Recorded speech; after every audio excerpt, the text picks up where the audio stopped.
This is Jedi General Pong Krail. I welcome you to the Voice of the Republic podcast. Listen to this podcast. That is in order.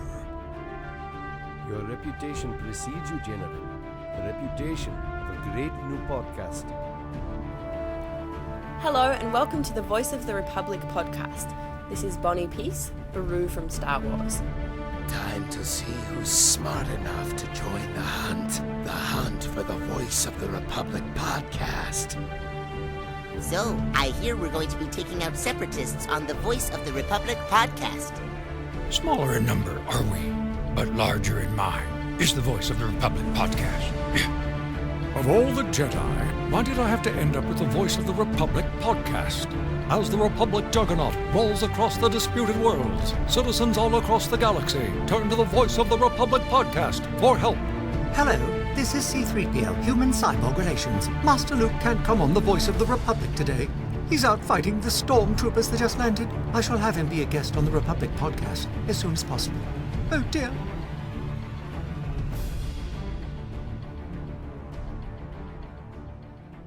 Hello Star Wars fans across the galaxy, welcome to the Voice of the Republic podcast. My name is Daniel and joining me is fellow host Rory Williamson. Hello. And also joining us is co-host Andrew Willis. Hello. Hello. Who apparently could get here after washing up for 40 minutes apparently. Dude, it was a lot of washing out. And you're supposed to be working kitchen, so you should be used to lots of washing up. Willis. Washing up on the Death Star, isn't it? Yeah, I think. Yeah. Yes. I'm not sure if that's a Robot Chicken reference or not, but we'll go with it. We'll go with it. So I thought maybe Rory could start off with Celebration Europe news and Oh my. lots of stuff that happened while you were there. I don't even know why I said that. And I think we lost Graham to his Celebration Europe 2 syndrome depression probably. He's probably Syndrome depression? he's probably sitting in the corner of his room rocking like Actually, I'm pretty sure he's happy not to have to listen to me anymore. Well, not for a few days in a row, of course. Yeah. Like, seriously, the big surprise was he didn't throw his pillow at me any of the days, especially last week Well, that when I was on the podcast. that is a surprise because I could hear him just like mumbling away in the background last week on the podcast. Just like, "Oh." Yeah, so you actually sort of- counted that as him being on the podcast. Why not? Anyway, so shall we go to celebration news? Yes, we shall go to Celebration news. Yeah. And just to make it fun and just to make everyone listening facepalm so much, we're breaking it down into sections rather than covering it all at once because, Yes. well, how many times can you say celebration happens? Once every 5. 2 years, Oh. or 1 year usually. Yeah. Well, Well, that's every Celebration Celebration news. Europe. So it's Yeah, even 6 even years. more rare. There you go. Oh. So yeah, first up, Star Wars Rebels. That's what I'll be discussing first. The panel I Oh, did God. get to go to. Uh, Yeah. So Star Wars Rebels, were you both following the news of it? Oh, yes. I was. yes, I was as well. You almost copied each other word for I word. couldn't find the But, find the unmute button for a second, so I was kind of panicking. But yeah, did you both see the really epic, really cool new Star Wars Rebels logo? Yes, it looks really cool. There was Yeah, it was awkward awesome. silence for a moment. For a moment, I thought we were both going to say, what logo? No, I did see the logo. It looks pretty cool Mm. logo. Yeah, it's Yeah. definitely really good. I really like the way it looks, obviously, but kind of mix of light and dark orange and black. Is it? I need to look at that logo again. But yeah, it looks really good. And what's that, Andrew? I think they're... Don't worry. I swear I asked Andrew what he was saying, and then he said it, and I still didn't understand it. Just leave him. He's doing a Graham. He's mumbling in the background. probably. But yeah. So the new Rebels logo, can't wait to see it on screen.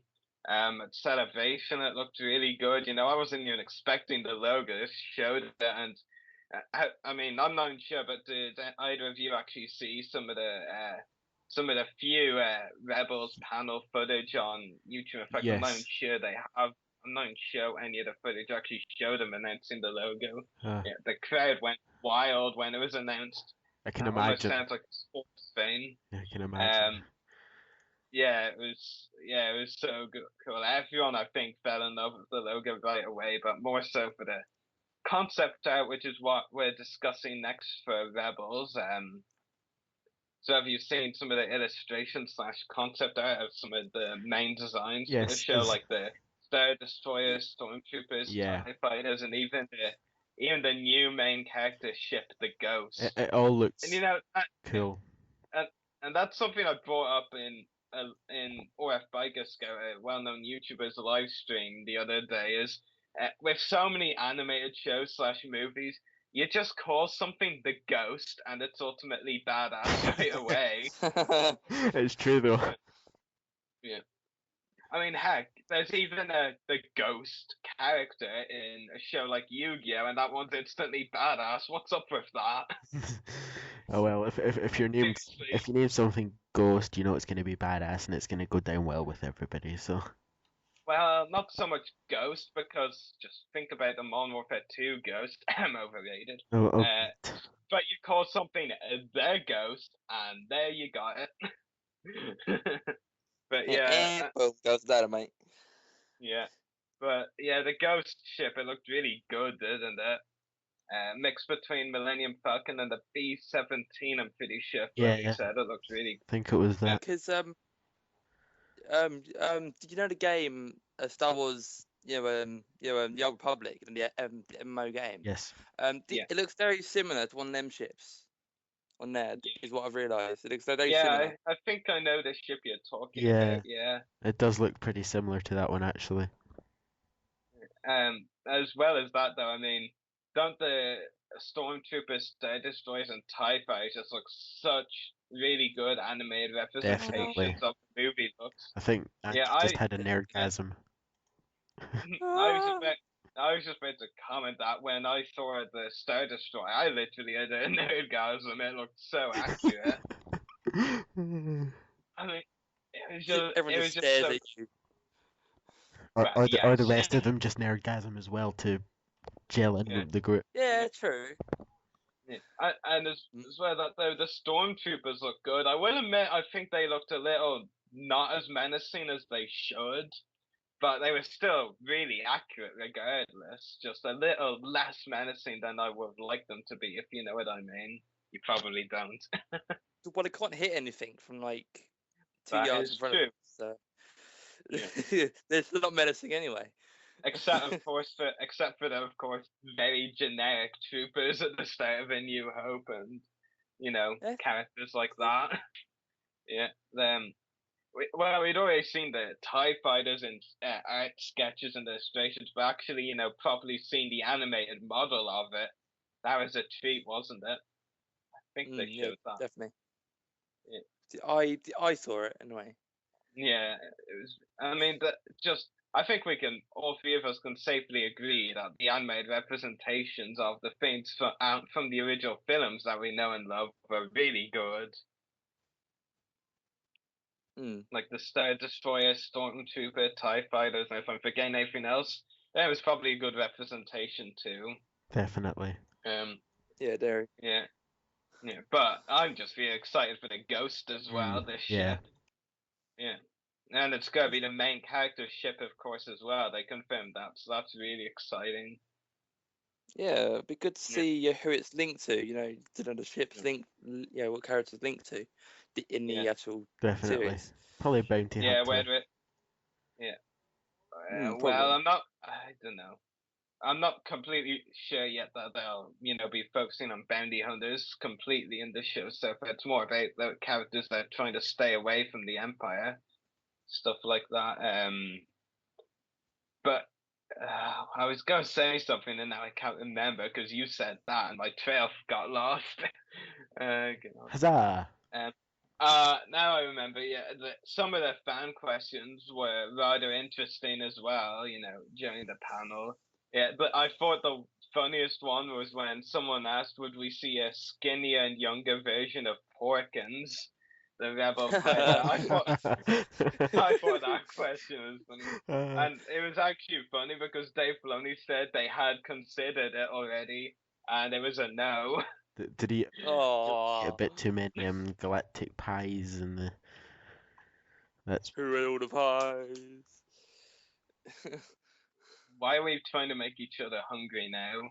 I wasn't making anybody hungry. God damn it. But okay, sorry to everybody that's But- listening if they're hungry at this moment in time because of that. Yeah, but the last one as well, I think while it wasn't 100%, should put some the Clone Wars fans' minds to rest, because Filoni was asked would we see any Clone Wars characters or elements or whatever it was in Rebels, and it was characters, and Filoni's response basically was, well, I like every character I create. That's all he said. It was all he needed to say, really. I think that was pretty Yeah. clear that he'll definitely look into, at Pretty the very much. least, look into getting them in Rebels. I think it's almost a certainty anyway. Yeah, Pretty badass. of course. Anyway, moving on from Star Wars Rebels, there was some, but not much, Episode 7 news, mainly from the Kathleen Kennedy panel, Yeah. and slightly after the event. So, John Williams announced as the music composer for Episode Huzzah. 7. Yeah, am I the only one here who's not surprised by this? I'm not surprised. I thought I'm not surprised either. I thought you'd come back Yeah. for other Star Wars movies. It wouldn't be the same if they brought somebody else in. No. Yeah, I definitely agree. The only person who would do a good job would be Kevin Kine. I mean, the Yeah. Clone Wars composer, Well, because, yeah. he's proven.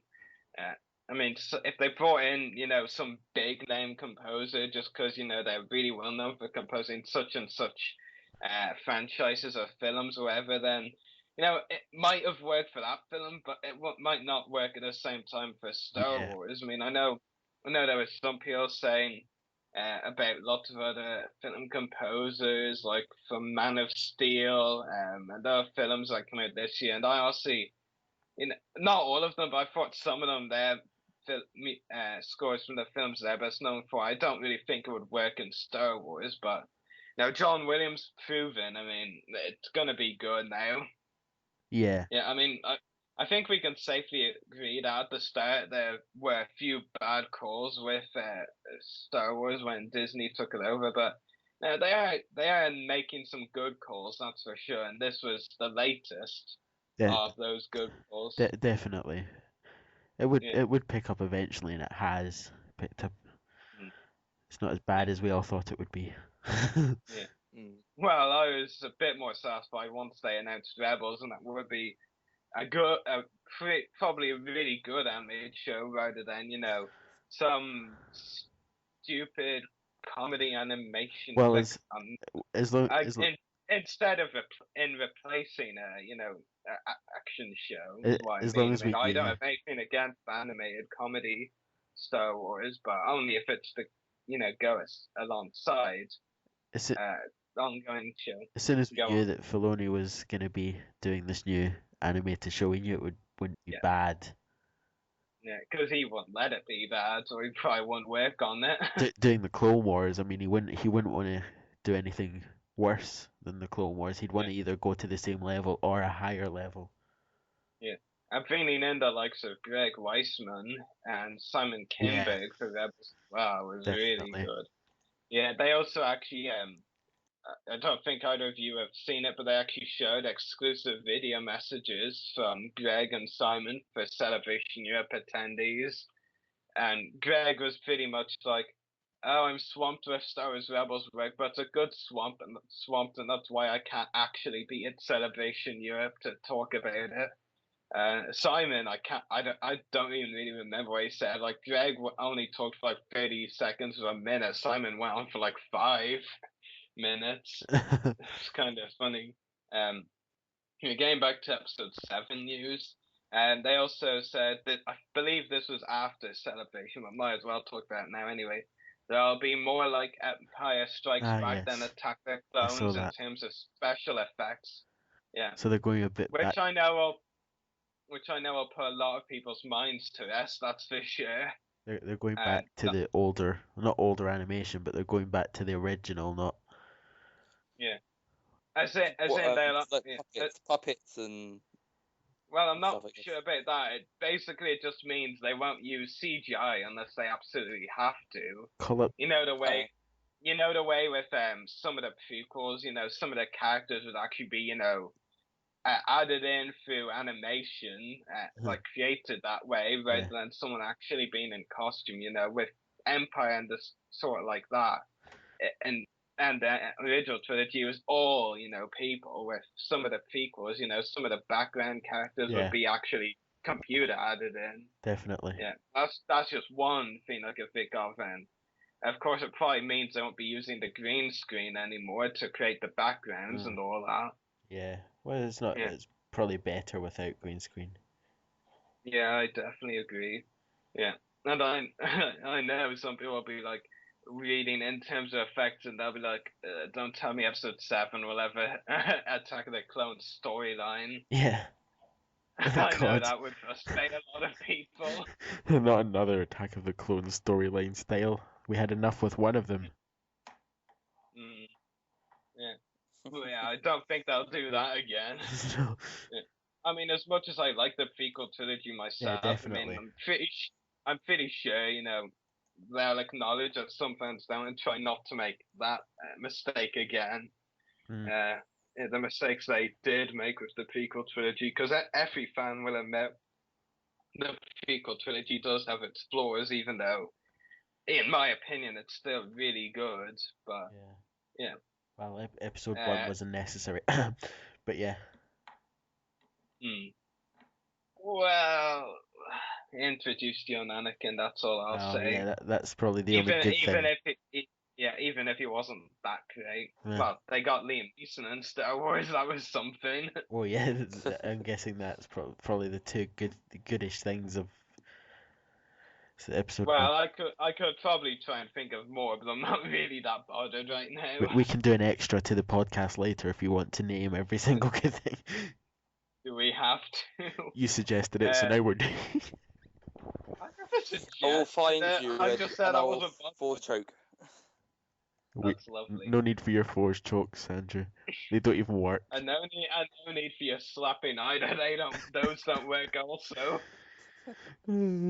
God dang it. So yeah, moving on to the next one, Star Wars: The Clone Wars. Huzzah! Yeah. Well, the news that there was anyway. Well, yeah, obviously. Yeah. Well, it was more than we were expecting. That much is certain. Because I mean, like just the day before I left for the event, some other podcast that will remain nameless, said, there'll be no bonus content news. What do you know? There's bonus content news. Obviously, not a lot, but better than nothing. Better than the nothing that they were reporting. Definitely better than nothing. Yeah. Though I think the biggest and most interesting one actually is the one that didn't come from the Secrets of Star Wars: The Clone Wars panel, and that was Mark Hamill did record a part for the Clone Wars, and there is something, and based on all that we've heard, Sith Temple and the Yoda arc and all that, and Yoda going to a secret location, I think it's pretty safe to say, and Hamill of course said it was a Darth character.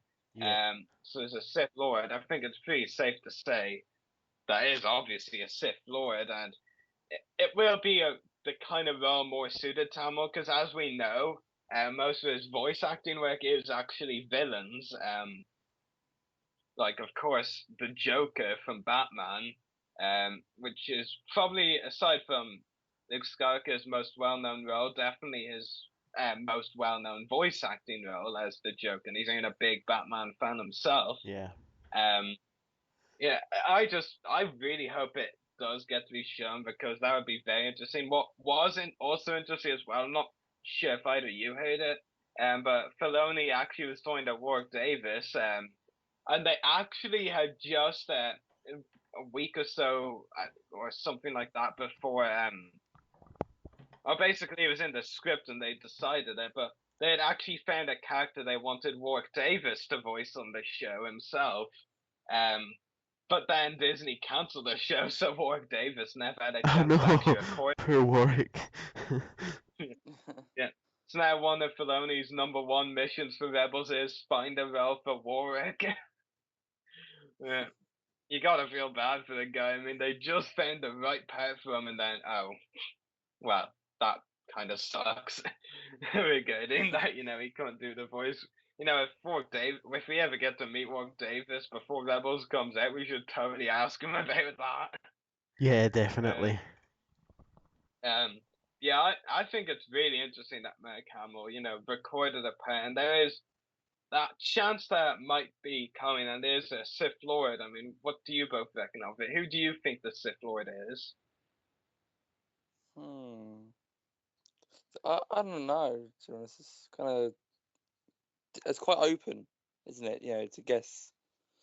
Well, I who think it they is, said. I think it was or also to said speculate. that. Yeah, I think it was also said the Sith Lord is related to the Phantom Menace, the first movie. So that narrows it down a bit.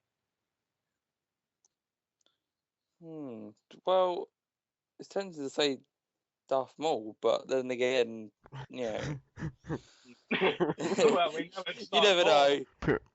Poor Sam Witwer loses his job to Mark Hamill. Well, that explains why Sam Witwer didn't record any more lines. Just kidding. Yeah, but I can't what think do you reckon? I can't think who it could be if it's a character we already know, or if it's a new character even. I think it's actually also related to Hasbro in a way. As we all know, they're finally, after much demand and many angry collectors, they are releasing the Darth Plagueis figure finally. And yeah, we know in the Phantom Menace, there's Maul, obviously voiced by Sam Witwer. There's Sidious, / Palpatine, voiced by Ian Abercrombie, but now Tim Curry, of course, because Ian passed away unfortunately last year. So that's two of them. We already know it can't be them, but I believe Sid Palpatine did in the first movie refer to Darth Plagueis. I mean, maybe not exactly by name, I can't remember, but I believe he might have talked about his master. So yeah, who knows? It could be Plagueis for all we know. I think it's definitely the most likely option. probably yeah. They did say it had to be the right role for Mark. I doubt they'd want to make it just some made-up character, that they created just for the arc. I think it would actually have to be a character of importance for them to want Hamill to record and for Hamill to be interested. So I think there's a good chance it is Plagueis. Or it could be somebody we don't expect and catches by surprise. It could be, but it's definitely a Sith Lord, and we are going to see a Sith temple. Yeah, definitely. Who knows? Yeah, but I think we can all agree on that. They're not just gonna make up a character for Hamill. It's gonna be someone we know. Well, yeah. Whether Plagueis or otherwise. You're gonna have somebody like Hamill recording. You want to have somebody important. Yeah. For them. Yeah. And the Clone Wars news, this actually came from the Secrets of the Clone Wars panel that I attended. My first panel-led celebration on the Friday, and here's an interesting story for you. The Clone Wars with Secrets of Star Wars Cosmos was my first panel of the entire event, and it was my first on the Friday, of course.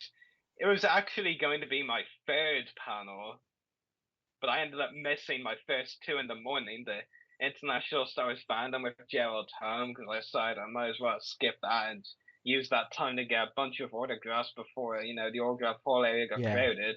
And then I missed the Lego Star Wars panel waiting in line for Ashley Eckstein. I'm not complaining. No, you got to meet Ashley. Yeah, I got to talk to Ashley for 10 minutes and get all my own signed, get a lot of chat. A lot of it is on camera, and she recognized my name from her Facebook page. And I honestly didn't even think I'd comment on her page that much. I mean, really. I was like, I'm not even sure if you've both heard the story yet about that. Have you both? About the end of when I met on Friday. Yeah. Have you, Andrew? Yeah. You're not Andrew. Yeah. Well, basically, I'll just remind you, at the end of it, after she'd signed all my items, I was basically turning away, So we're going through the town. She's like, "Hey, Rory, are you on Facebook?" And well, are you on my Facebook page? That was her exact words. And I'm like, yeah. And she's like, half joking, half serious. You comment on a lot of my posts. And I'm like, oh. Oh crap! I didn't even know what to say. I didn't even think I did. Caught red-handed. Probably. I don't even think that was Or a word. red-faced. I kind of had turned away by that stage. Excuse my no, language, listeners. I think I think the worst part was on the Saturday though, when I met her for the second time at the universe booth. Like, I just went up to the table and she was like, "Hi, Rory," and I'm like, "Hello again, Ashley." And she's just like, "I saw your post on my Facebook page last evening," and I'm like, "Again?" she's not gonna let that go every time you see her now. I never actually said. I was just like, she's at celebration and she still has time to check her Facebook. I didn't think that she would. Like, that was just bizarre. At least on the Sunday, she didn't comment on any posts I might or might not have made. In fact, I don't think I did between Saturday and Sunday because I was so edgy after the previous two. No, I'm only kidding. I just didn't in general. Not that I was edgy. Yeah, anyway. Getting back from that, I was talking about the Lego panel. I'm actually okay that I missed it now anyway, because apparently there was no new news. It was just basically talking about the history of Lego Star Wars the past years and basically showing that AT-AP set again, you know, the one that was revealed at San Diego Comic-Con. Yeah. So basically it was nothing new. So I'm not going to complain. I missed it now. So back to the Clone Wars Valorum. Former Chancellor Valorum was confirmed to be appearing. It's gonna be fun. Which I thought I was kind of surprised by that. I mean, I always wondered, well, what could have happened to him after, you know, he was given the vote of no confidence, and Palpatine took over his chair. No, I was surprised they actually decided to explore that, and I'm going to. But at the same time, I think it's a great idea. Yeah, I'm very happy that they're going to, you know, do this. He probably retired and moved out to a nice cottage in some outer rim planet. No, he's actually still on Coruscant. Oh, is he? Filoni said that. Filoni said that apparently he's still around on Coruscant. I was going to say a cottage on Coruscant, but I don't think that's possible.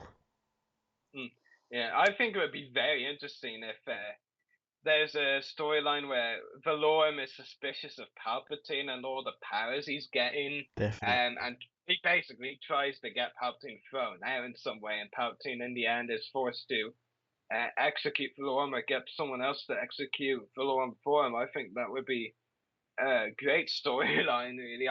But I don't know. I mean, there's so much already going to be in the bonus content. I don't know. I'm not completely convinced Valorum will be part of a big arc. He might be in an episode or two, but I don't think the main storyline is going to be his. But who knows? Who knows? I think the Palpatine idea, which is actually puts me, my friend Graham, who is also with me, would be really good. Yeah. And also, as well as Valorum, they confirmed the Tusken Shaman will be appearing, which basically means we're also going to see Tusken Raiders and Tatooine again. And yeah, one of the things I've always wanted to see the whole show was actually Tusken Raiders. Well, I know there's supposed to be a confirmation of Tusken Raiders. He's a Tusken Shaman. But, you know, it's close. And I think it's a pretty good indication we'll get the Raiders too. And that character model, we got a, you know, finite animation model on the content art, like they put in the trivia section on StarWars.com. And it looked very accurate. I thought the model was brilliant. Can't wait for those. So what do you both think of Valorum and the Tusken Shaman coming? Valorum will be fun to see how he's not developed, but what's happened to him since he got the. I think I could see Tom Kane voicing him, to be honest. That wouldn't be a bad choice, to be honest. It's possible. Though of course, you know, if Valorum is in a bigger role than we suspect, then, you know, they could go for a new voice actor for him, but Who knows? Who knows? Yeah, but it'll be fun to see what happens. Yeah. And it'll be interesting to see the way the Tuscan shaman are used. Definitely. Yeah. Yeah, I can't wait to see both, especially Valorum. I mean, his storyline, if, they give him a new storyline, Yeah. will be interesting. It will. Yeah. Because I'm not even sure if he dies in the expanded universe or not. I'm pretty sure in the EU he did make a return at some point, but I can't remember when. But I've always been more of a sucker for seeing something on screen. So if they ever write his expanded universe, if there is any around the time, I'm not gonna complain. No, definitely. It's better to see it on screen sometimes than actually reading it. Well, I'd say all the time. Yeah. Well, 99 But points. yeah. As well as the characters, Valorum and the Tuscan Shaman. There's also going to be a location and a ship. That's what I'll say. The Sith Temple, which we've already discussed. We saw some concept art for that. It looks amazing. In fact, I even swear in one of the two concept art slides we have shown, you can actually see Yoda in the very background walking through the doors. It was clearly a very small person for sure. Well, even from a distance, there may be more small people in the galaxy. Yeah. It's discrimination to small people, Rory. What, like the character they wanted Warwick Davis to do? Just kidding. Or it could be the. Oh, we know that snap. character could have been tall. It could be the ghost of Even Piel. Evan. That's it. And I really think they'd bring him back. Just because he would be the C, just because of the Russian accent. Yeah. They also show concept art for Cad Bane's ship. I believe it's called the Justifier. I could be thinking of another ship. And yeah, that ship looked pretty damn cool. And I think now that we've seen some concept art of Cad Bane's ship, I think we can almost safely say that it's still not 100% confirmed that that bounty hunter's arc is coming. Yeah, so yeah, I'm really excited for it. I actually spoke to Daniel Logan on the Sunday about the panel and Cad Bane's ship being shown. He didn't give me any extra spoilers. Oh. And he was like, yeah, I really hope that comes out. It's really, really good. And well, it was just after we interviewed him, so he did pretty much have to leave anyway. So it was a very quick chat about that ship. I can't wait for the Bounty Hunters arc though, if it comes. Definitely. Yeah, I mean, I'm not even sure if I've actually said this before, or we've said this on a podcast, but it's actually written by Matt Miknovitz. Yeah, you said, And he hasn't written a lot of Clone Wars episodes, but he's written two of the biggest arcs of the whole show, and two of the most fan favorite, the Citadel and Umbara arcs. So, you just gotta think, we're getting the guy who wrote these two arcs, and he's written a Bounty Hunters arc, which, from what I've heard, is going to be epic. Huzzah. That just equals epic win. I'll promise you this much, listeners. If it airs, it will not be the poodoo that was the season 4 Bounty Hunters arc. Because that was a waste of 4 episodes. Yeah. Yeah. As well, moving on from the ship and Sith Temple, I'm not sure if you heard about this, because when I was following seeing a lot of tweets and all afterwards, I thought some people forgot to mention this, but the names of the 2 Jedi in that Order 66 clip with Tup, those were revealed, though I'm still trying to wrap my head around the names. I keep getting confused. Like, I tried writing them down at the panel, but, I was kind of a distance away from the screen, and I couldn't really make out that well, even with my glasses on. To get you stronger glasses then. Very funny. I doubt you'd have got any better. I think it's something like Tip La and Tip Am or Tip Lam. It's very confusing. Well, not really a lot of thought into that, is there? I think the one who dies is Tip La. I could be wrong. All I know is the names are confusing, especially when the slide was only up for like 5 to 10 seconds, and then they moved on to another one. But yeah, it was cool to actually vaguely know or something along those lines of the Well, two Jedi's name. Yeah. We have people in the chat disagreeing about the season 4 arc of the Bounty Hunter. Uh-oh. Uh-oh. Who was that, people, Rory? People in chat run. People in chat run. Okay. Oh. Well, you don't want me to get into detail about that. Oh, and look, all I'm gonna say. somebody said that it could have been Meeber Gascon, the small guy. No, that I wouldn't actually mind seeing. No, I'm just kidding. He won't work in a Sith camp as much as I love the guy. He just run as soon as he saw it. Yeah. But yeah, for all those people who like the season 4 Bounty Hunter, I'll say this much. Deception and the Box are good. The other 2 episodes are 2 of the worst in the entire show. Let's move on. Oh, okay. So no comment. So next to next topic. I don't even know how. Have you recovered from Celebration Europe 2 yet, or have you still got? Not really. That, and I'm also trying not to just go on for about half an hour about why that Bounty Hunter is so not good. Focus and let's get on to the next topic. Okay, Hasbro reveals, go. Can I just say a stupid Hasbro, please? Yeah. Okay, Hasbro logic for you. They're gonna reveal 7 figures at the panel again, and by the way, for the second time in the space of a week for a panel, apparently they spent the first half an hour on Angry Birds. Oh God. Oh Because- God. I remember you saying that. Oh God. Because they never learned their lesson from Comic-Con. I mean, really. No. Anyway, back to Hasbro's logic for you. This is Hasbro's logic. So, we're going to reveal just 7 figures at Celebration Europe. You know what? Why not? Why wait until the panel?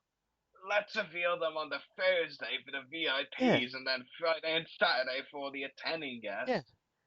You saw the pictures like by the Friday evening, and you're like, oh well, it's not much point going to the Thursday evening even. Thursday. That exactly. Yeah. I mean, I didn't even attend any panels on the Friday. I mean, on the Sunday. I mean, I didn't attend the panel. I'll be honest with you. You know, when they showed those images of the figures on display, I'll be like, oh, I bet those are some of the best Hasbro reveals gone already, and the panel's gonna be terrible now. Even I didn't know that was all the reveals. Yeah. When I got back from Celebration Europe on the Sunday, I was like, well, okay, let's see here. With only Hasbro reveals, okay, yeah, that one was on display. That one was on display. I won't forget that one. That one was also on display. Mace Windu, that figure's terrible. Why? 6-inch, I remember that one. Yeah, I remember that one. Stormtrooper, so many, how can you forget? There was nothing new. 7 presentation slides, and none of them were new. You know, awful by Hasbro. I mean, it's so weird as well. Did either of you actually notice they didn't even show the Geonosis Jedi Knight packs in the panel? Yeah, I noticed that. They never showed them in the panel. What was the point of that? Yeah. I mean, I understand, you know, those packs weren't revealed by Hasbro. They were leaked by a collector's site. Fair enough. You'd think that was because the panel was in a few days. That's how they ought to get them leaked so like that. Because there's a few days to go. Now it's gotta make you wonder, when's the first panel that they're gonna show those packs? I won't say it's so much Hasbro's logic that time, but it just raises more questions than answers. But I mean, Hasbro has done some terrible management between their displays and panels before. I mean, back at what was it? At San Diego Comic-Con last year, you know, when they actually were making the Droid Factory. I mean, this was a hilarious goof. I mean, this basically shows some of the Hasbro management aren't actually Star Wars fans, or, you know, generally either don't care for the prequel trilogy, or some of them are volunteers. In fact, I'd like to say the volunteer one is the most likely. But someone put out a display saying, one of the new figures for the Droid Factory, Barriss Offee. and the figure placed there, Luminara and Dooley. Yeah, I saw that. It's like, what the hell is wrong with that? Now I'm starting to rant. Yeah. I don't even want to discuss Hasbro these days anymore. I mean, I loved them back in 2007 to 2010, maybe 2011 too. But since then, I mean, no. I mean, I could just quote the Obi-Wan speech kind of thing to Anakin at the Revenge of the Sith after he chops his legs off, but I kind of don't want to because I'll end up in depression. We've ranted so much, and yet we've not actually really said what the figures are for people that don't know. Yeah, we've ranted so much about Hasbro's logic. So, do you want me to name the figures, or do you want to? Or... I'll name them. Should I? No, I'll name them. You name them actually. Yeah. Then I can rant about the ones I really don't like. So, Darth Plagueis, lovely. Yeah, definitely. I love it. Gimme. It's a must-have. Yeah, it definitely is. I mean, it's the most exciting figure we're gonna get by the end of the year, I'd say, and that's a sickener because I think it's coming out in February. I could be wrong. It's easily. I think we can all agree. I mean, well, aside from you, Daniel, because you're a Neo fetish, yeah, see what I did there. But I think it's easy to say. It's easily one of, if not the most exciting figures. Oh, I'll agree there. I'll agree definitely. It's very exciting considering, but it does show Hasbro a bit hypocritical again. They said with the Black Seas, for now it'll just be movie figures, a bit of comes realistic in here, no expanded universe. Then we get Plagueis, and he's expanded universe, and that's actually what makes me believe that the guy, the character Hammer is voicing as Plagueis, because they said no expanded universe. They're apparently hypocrites again, but maybe there's actually a reason behind it this time. Well, Hasbro doesn't usually have a reason, but you know what I mean. But I think before we get into technicalities, let's just agree the figure looks amazing. We're all gonna buy it. Happy days. Yeah. Andrew, are you gonna buy it? Do I have to If hold you by if I get any money, then yes. If I have enough money If left, you get any money, I think you're the one with a job here. Am I wrong? Yes, but I'm being very blunt, don't get him started, Rory. Just continue. I don't want to hear. Yeah, please. Okay, so please don't go. I'll name it and then I'll let Daniel squeal like a mad thing. So, Clone Commander Neo. I deliberately. You do realise I took my headset off the lip at least for that.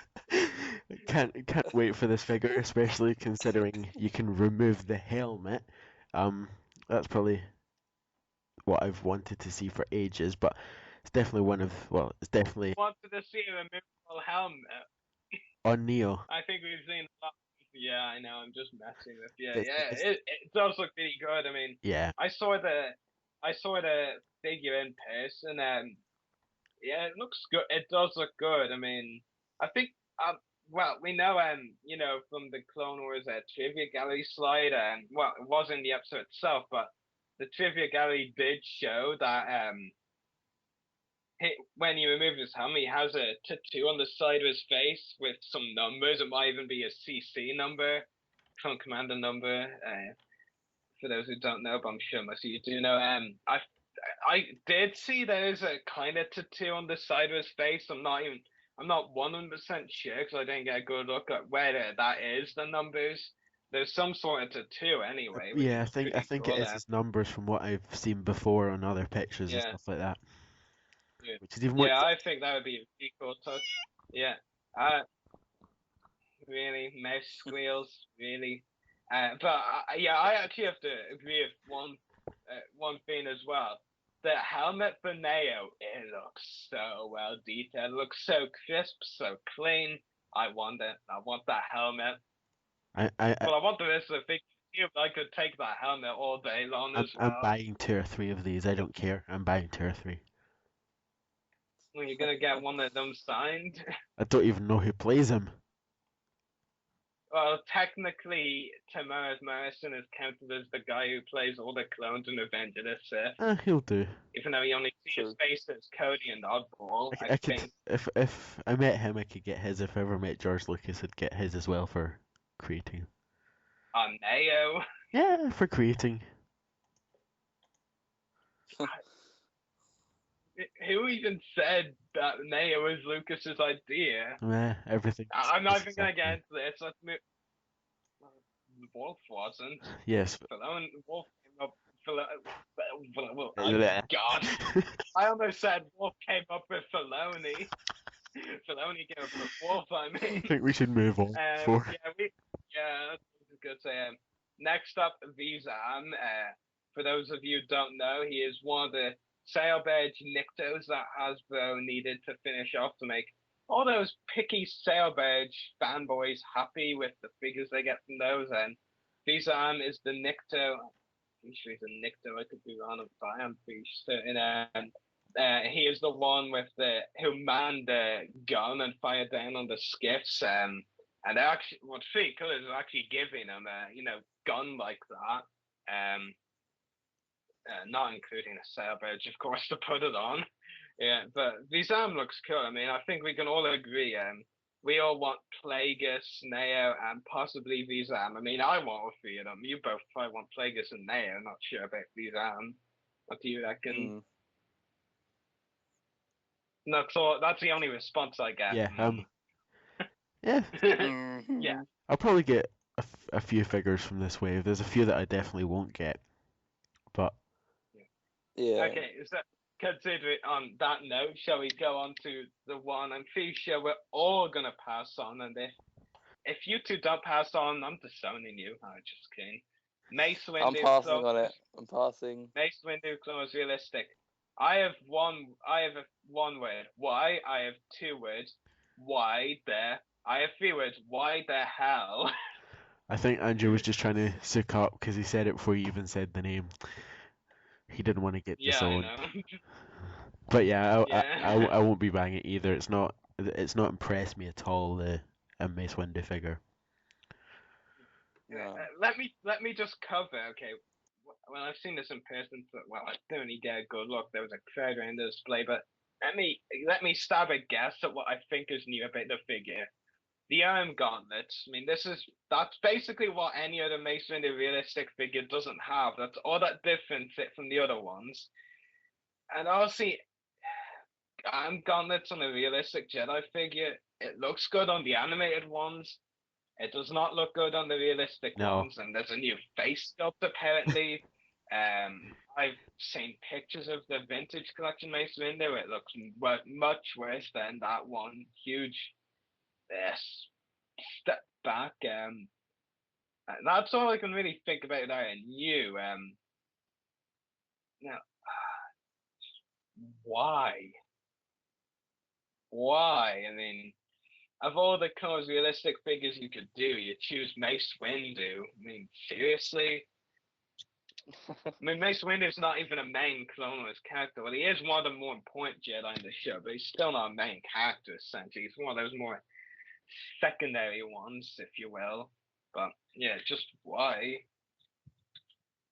Why? Who knows? I mean, I think we can all three of us can agree.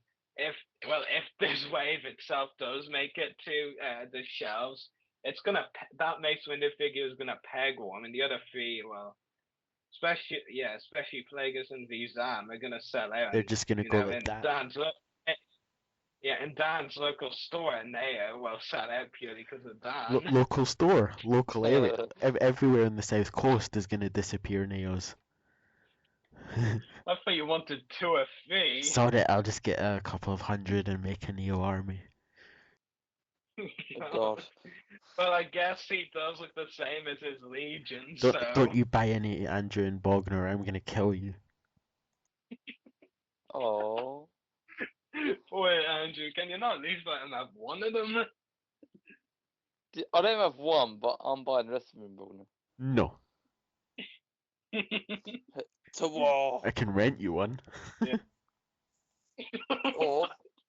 or you Neo can rent. versus Cody. Okay, so So we can rent figures now. That's handy. How much do you want to rent it for a weekend? Damn, mate, damn. Are you okay? You know, Cody versus Neo. Cody versus Neo. Wolf is better than both of them. Suck it. Okay, I'm sorry. Dan, are you still I think he's dying. Dan, Very yeah, painful. I know. Dan, do I know what I love though? I love it. I love it. Andrew just like says to you, Cody is better than Naya, and I like just come in and say, Wolf is better than both of them. Suck it. And Andrew just lies down and says, okay. He knows he can't. He knows he can't debate with you. You were so whipped, Andrew. Yeah, exactly. But yeah, let's move on before I have a heart attack. It shouldn't be too long. So now that we've covered the 3 3/4 inch figures, let's go on to the 6 inch. Quick question: do any of you actually like these? That's your answer. I'll take that. Yeah, exactly. Yeah. I mean, wave 1 and wave 2 kind of had maybe 1 or 2 exciting ones each, Yeah. I guess. Well, maybe the final product wasn't so great. Slave Leia, who looks like a doll in 6 inch. But Obi-Wan Kenobi, Revenge of the Sith. Well, I have enough of him in 3 3/4 inch. Thank you very much. And this one, facial there looks a bit off. Well, so is most of the figure actually. Bespin Luke Skywalker. I'll admit that one looks okay, but I've no immediate plans. I'd sooner get a 3 3/4 inch version. And Stormtrooper. The only Stormtrooper I really want right now is the 3 3/4 inch one with the scanning crew 2-packs. So I'll leave that one as well. I mean, what do you both think of those 3 6 inch figures? Not buying them. That's just my answer. That's all I'm gonna say. I actually haven't seen them yet. Tut Willis. I've seen the first 4, but I haven't seen it. The Kenobi one and the Luke Skywalker or the new Stormtrooper one. I haven't seen them. Well, go to Google Images and search it. No, wait a minute. I've got some very wise words from you from the very talented actor Stephen Yeun. Run fast, run far, and don't you dare look back. I added that in myself. He didn't actually say that. So it essentially just. Did I look back? Oh, you're dead. Just don't look at a Slave Leia one. No, I won't. I'll probably turn to stone. All I heard was stone. I'll I don't take even a want bow to know wow? what it's to. Pretty much, yes. Okay. I'll probably turn to stone, Rory. Yeah. Like, So or lastly. carbonite. Shush, Willis. Yeah. So moving on, lastly on the celebration agenda related to that, I guess. Yes, it is. Celebration Anaheim in 2015, April 16th to 19th. Who's going? Not me. Well, I don't know. Depends on money. Yeah, Again. exactly. Yeah. Well, I find a bit ridiculous though is the way they're putting tickets on sale. Like, what was it? Well, the event ended last Sunday, and they said tickets would go on sale like 9 days after. I mean, unless you're an incredibly rich person, which most fans aren't actually. I mean, who's gonna buy it within 9 days? 6 days. I mean, never mind those. I mean, never mind those who went to Celebration Europe too, and now need to save some money again. I mean, even some who attended Celebration 6 are probably still saving money for a bit. I mean, I don't think anyone really wants to buy tickets until, midway 2014, early 2015. I mean, I thought the ticket set for Celebration Europe was much better. I mean, the event was announced late August last year. Tickets went on sale 5 or 6 months later in January. I mean, I thought that was good. That's like halfway between the event announcement and the event actually taking place. That's good timing, but Putting tickets on sale 9 days after the event announcement. I mean, what's up with that? Yeah. I mean, I know some people have complained about. I honestly don't actually see the fuss. I bet them taking the numerals out of it. I mean, really. It was gonna happen some point. Really kicked the pants. Yeah. I mean, if you think about it as well, I mean, well, I don't think the numerals were taken out for Celebration Europe 2, but a lot of people chose just to call it Celebration Europe anyway. I mean, from actually being at the event, most people who called it Celebration Europe 2 were those who had attended the first one, whether attendee or a celebrity guest. They were the only ones who called it Celebration Europe 2. Yeah. That's pretty much 20 or 25% of the people at the event center in itself. I mean, the rest of it, around 75 to 80%, all call it Celebration Europe. I mean, I know in some of the video interviews, like Ashley Eckstein called it Celebration Europe. Some of the others who didn't attend the first one called it Celebration Europe. I mean, even if I was talking to someone that said Celebration Europe 2, they'd reply to me with Celebration Europe in their answer or something. So, I mean, essentially, even though it didn't, technically, the numerals actually essentially did end with Celebration Europe this year. And, I mean, you both know at this stage, having met me in person, that I'm a man of technicality. Definitely. I was. But for so long, I called it Celebration Europe 2 when so many others called it Celebration Europe.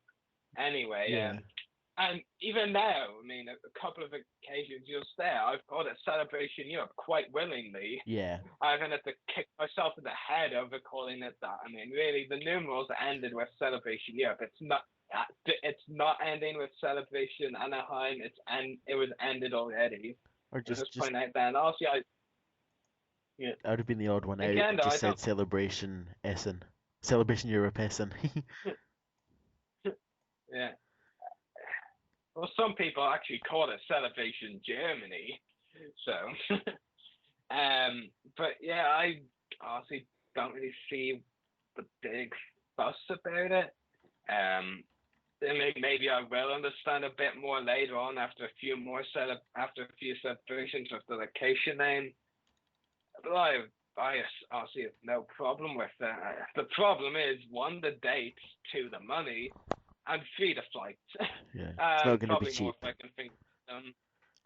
Yeah, I mean, I understand the dates. I mean, I have no complaints about them pointing there. It's obvious, back when they first did the celebrations, they had it around then to promote the new movies when they were 1 month or so away, and episode 7, like the prequel trilogy movies, is coming out in May, so it's understandable they want to do it the month before. Yeah. I think anyone who says they should do it in some anyway is stupid, essentially. But I mean, it's not that handy for me because 2015, that's the end of my first year in college. I'll probably have exams around then. I'm not. Shut up. I'm not gonna complain. I'm not gonna moan. I mean, I'm gonna look forward to. Even if I can't go, I'm gonna look forward to whatever news comes out of it. Yeah. I'm not just gonna moan because I can't go. I mean, if I can go, I will. I would love to go. Well, it's way too soon to know for sure. If I win the lottery, I'll take all 3 of you to Celebration Europe. I mean, Celebration Europe. I'll take you there, but. Wait, what? Well, it's a bit late, mate. Yes, but this. Damn it, my watch. Damn it, go away. Yeah, but. So, is there anything? Yeah. Or TARDIS, I hear they're useful. So, Dan, anything interesting going on in the chat? Let me have a look in the chat. Well, there's people asking me if I'd gone to any celebrations. I said no, I'm a celebration virgin. What? I had to say it. Bazinga. That's actually ironic, Andrew. I'm wearing a Bazinga t-shirt as we speak. That people talking about celebration. Somebody was complaining about us ranting at Hasbro, but no problem there. Oh, good. Yeah, no problem there. Why complain? It's People would like to I see me at can't. celebrations, but obviously I'm not gonna go. No, I'm kidding. But why would they want to see your Scottish face? I mean, Yeah, well, seriously? Scottish people might be rare in other places of the world. Who knows? Like that. I don't know if you realize that, but that sounds so creepy. It kind of sounds like a red, delicious treat or meal.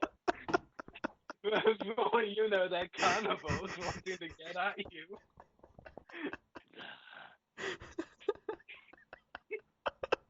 There comes that head attack. And then there's Dan Geester thanking you for being on his live show on Tuesday. You're welcome. But yeah, there's not a lot going on in the chat at the moment. Well, there's a lot, but there's not a lot to really mention. That's nice. Well, oh. I mean the celebration, the next celebration, obviously, celebration Anaheim or whatever, however you say it. People aren't gonna buy the ticket. It's actually ironic. It's just me, or does Anaheim sound German as well? Yes. What are they not telling us? Maybe they're surprising the Americans, and it's gonna be in Germany again.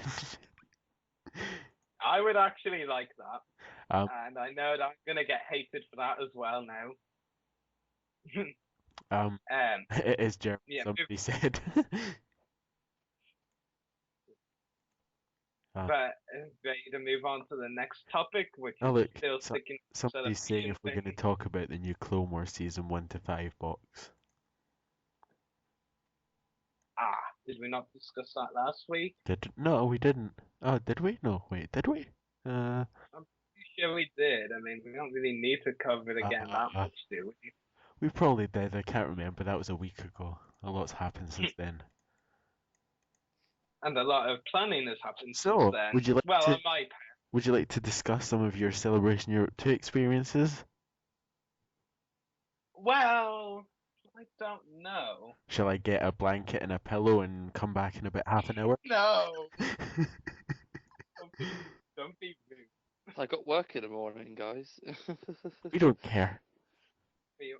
Actually, no. I have a day off work tomorrow. I have to entertain my family. Well, here's an interesting fact that just came out in the chat. Anaheim is German. It means Anna for the Seine, Anna River, and Heim for home. Pretty interesting. Wait, what? Go into the chat and read it. I can't be bothered re-saying it, or just listen to this episode in a few days' time. Nice. Nine. That's racist. Yeah. Yeah. Okay, one more German word, and we're gonna cut you off. Oh God. Continue, Rory. Yeah, so Celebration Europe 2 experience as well. What would you like to know about? Don't say everything. Damn it. No. What guests did you speak to? What? What was that, Daniel? What food did you eat? I ate a couple of snack bars and some mini cereals. Okay. There you go. That's okay. So getting to Andrew's question. I met about 15 or no, must have been closer to 20. I met a good number of celebrity guests. Most of them were the ones signing in the autograph hall, of course. Did bump into a few of the, special guests away from the autograph hall as well. Let me think. I thought one of the best parts right away, and probably the first celebrity I actually bumped into at the event was David Collins, the voice of Foxy, who was hosting the digital stage. Like, he actually was you both have seen the ground footage videos. It's definitely day one anyway, because you both were spamming me like mad, asking, "Is that you?" Huzzah, yes. At 36 seconds. And it turns out you turned out more time in that video. yeah, I turned out I was in that video at least 3 times actually. Somebody was Kinda stalking you with the spooky. camera. I know. But yeah, I thought it was so cool that when David Collins just with a microphone and video camera is like walking along the queue, just randomly he just shouts into the audience, "Do we have any Star Wars fans here?"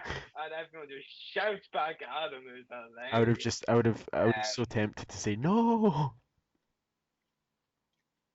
No, you should have done what Graham did. Say, "I'm a Star Wars fan" in a really gay voice. It was kind of hilarious. Yeah, yeah, but that was pretty cool when David Collins said that. He was just going along the line as well. And it was funny because in the Graham Report videos, he bumps into some very interesting people, like a couple from Pennsylvania who actually live in Germany. A couple from England who are on their honeymoon at Celebration. That's a very nice honeymoon. I actually showed that video to my mum and grandparents, and they were gaping when they heard that. It was like people have their honeymoon at a Star Wars Celebration. What? They must be hardcore fans. So, if I get a nice Star Wars girl, that is where I'm having my honeymoon. I agree. Yeah. David Collins was the first. The first guest I met when I went into the autograph hall was the podcast's good friend Toby Philpott. Andrew, if you haven't been here any time we've talked with Toby, that's shameful. And he's a really good friend of the podcast. I went up to him. I was thinking, I'll have a bit of a chat with him, podcast related, get an autograph and all that, because I had got a coupon for him. So like, what was gonna be like a 2 to 5 minute chat tonight into getting an autograph in there was a 15-minute chat and then getting my autograph. And as well as that, I mean, did either of you actually watch F Bikers Gets live stream? The what? With me and I did not. Live stream, Celebration Europe live stream. Me and Star Wars fan Tommy and no, I've not seen crazy that yet. fun people like this. Is that because I said my face was R-rated? Yes, Even though I'm not sure if that's rating. I'm finding a paper that's big enough to cover the bit of the screen. That's nice. I kid. Yeah, I know. But yeah, Toby actually he had a few copies. These wasn't the original, but he only had about 4 of these anyway, so that's pretty cool. Return of the Jedi call sheet of the being on set, which was really cool. I had some of the cast that were on there, some of the props. It was actually funny. They had one prop listed. It was Han Solo on wall, listed on the props. I mean, that was funny when I heard that. Then there was wardrobe. That was hilarious. Leia Organa in dancing outfit, obviously the metal bikini. That was good. And also some of the celebrities, and this was actually funny. Both of you know the character Yerna, right? Hasbro's biggest peg warming figure. No pun intended. I don't know what I'm talking about. Released in the Legacy collection. The character's actually 2 names before Yerna. I might mention one of them later with one of the panels. But the original name on the script was actually, beside the actress's name, it was Fat Dancer for the character's name. God. It was some stuff like that. There was Toby, Mike Edmonds, and David Berkeley all listed under Jabba. And it was actually funny because I just had the 15-minute talk with Toby. I just got his autograph on the picture using one of my coupons. I was actually Toby's first customer of the day, which wasn't actually that unlikely considering I went to his table less than 5 minutes into the event. Like 5 minutes past 10 even. And it was funny because Toby grabbed one of the call sheets and then signed it. And then I was like, "Oh, are you giving that to me?" And he just stares at it and it's like he's thinking, "Why did I just sign this?" And then he does hand it to me because he does decide, yeah, he's giving it away. Yeah, sure. That was like one of 4 he had with him, well, it's not obviously not completely unique, but it's a pretty rare item in my collection. I mean, sure, it was signed by, someone, a casual Star Wars fan might not know, but it's something a lot of fans probably can't say they have. I mean, only one fan can say they have the original, but I have Yeah. something. Yeah. So yeah, that was when I met Toby on the first day. He was really nice. Yeah, it was actually funny because he signs a certain way on his autographs, and I was exhausted for most of the first day and for most of the celebrations days, and Graham kept swearing to me, "Oh yeah, Toby wrote a pun on your autograph," and I'm like, "How is that a pun?" And now looking at it after celebrations over, when I can think about it a bit more, I'm like, yeah, I do see how that can be taken as a pun. Yeah, because he actually signs his autographs. You know the way there's that kind of gang thing called the Right Hand Man. Yeah. Yeah. Well, Toby signs his autographs Jabba's Left Hand Man. That can be taken wrong. Yeah, I can't see how that's a pun. I won't say it's a definite pun, but it can be taken as, I can see where he's coming from now. Yeah. Yeah, so that was Toby Philpott. He was the first guy I met. I met. Guest I met. I thought you said get for a second. Well, at least I know he won't take offense to that. The next guest I met, the next autograph guest I met was one of the ones I actually didn't know a lot about going into the event. I wasn't too certain about him. I wanted to meet him because, he played Bib Fortuna, and Bib Fortuna is cool. Michael Curtis, who played one of Return of the Jedi. It's funny because when Michael Curtis was originally announced, I had actually, I'd heard of the guy, but I had never thought he'd done a celebration before. I was like, oh, a first time a celebration guest. I look back on his past history and I see, he attended a few of the first celebrations. He just hasn't been in a while. You learn something new every day, but he definitely is a rarer guest for celebrations. Well, not rare, but rarer. It was nice. He was a bit quiet and reserved, but still nice. He actually was the first celebration guest to give me a quote on my autograph, which I will hold him in high regard for that. That was very cool. He signed it to Rory. He's no Jedi. Mike Curtis, Bib Fortuna. That was pretty cool. Yeah. So I do take a slight bit of offense in not being called a Jedi. I'm just kidding. It was still really cool. He was nice. He kind of in a way seemed a bit bored, I guess, throughout the event. But I mean, if you're signing most of the day and only doing 1 or 2 panels, I guess that can happen. But he was very nice. Still, just quiet. Yeah. But I've got nothing negative to say about him, for sure. He was definitely nice. I would recommend meeting him. He doesn't seem to do a lot of conventions, but I think this year has been one of the years he's done more conventions than he usually does. He's done at least one Showmaster show, I think, this year, and I believe he has one more to go this year. I think it's Collectomania Glasgow, but he's doing a fair few this year. That was Michael Curtis, and this is where it gets tricky. I remember who the first 2 guests I met were, but it's tricky to remember from there on. Memory goes blurry.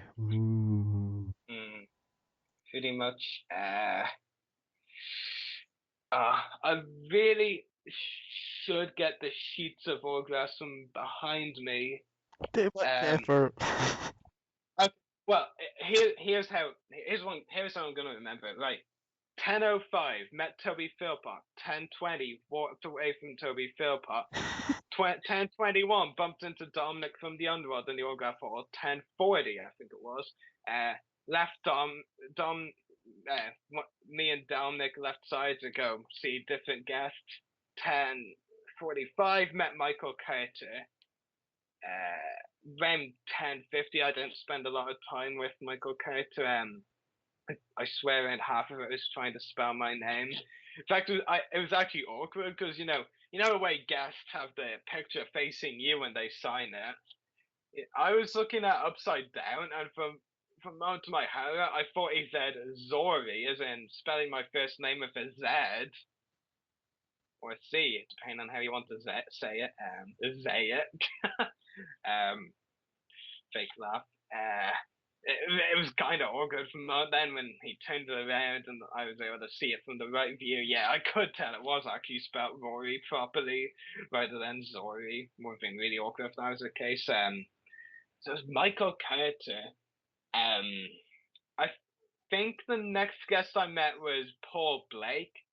Another guest I didn't know a lot about going into it. I thought he was actually going to be a bit more of a slightly quiet / reserved guy, but he was actually pretty. Well, it wasn't very loud, Toby Philpott wasn't really loud, but he was talkative. But Paul Blake was certainly very chatty. I mean, I actually have to hold Paul in high regard for one reason only. He actually understands my name in a way some people don't. You know the way, of course. Even though I was born in England, I have an Irish background. The name is Irish to an extent. He understood the history of the name. That's a Celtic name, and if you don't understand Celtic, look it up. Google images. I mean, Google images. Damn it. Well, just Google simply. Yeah, so he understood it. That was pretty cool. And I mentioned Invasion Dublin to him, the first convention I'd ever attended that he was at. And I'd seen Actors Q&A, so we talked for a bit about that. I think that was on the footage, actually. So yeah, that was cool. That was Paul Blake. Would anyone complain if I made a quick dash to my bed and grabbed the autographs? Run, Rory, run. Well, are you still awake, Willis? Yes. Okay, but I've got to go in a minute because of work, which kind of sucks. But I got to go in a little bit. Okay, let's stop Andrew stuttering. I'm back. Yeah, so I've got my guess. It only took me 5 seconds, but I had to wait for Andrew to finish. So 5 seconds, be quick dash. Okay, Toby Philpott mentioned, Paul Blake mentioned. Who was the other one I mentioned? Michael Carter. Put his autograph aside when I find it. There we go. Put that one aside. Fourth guest. Okay. Nope. No. No. Yeah.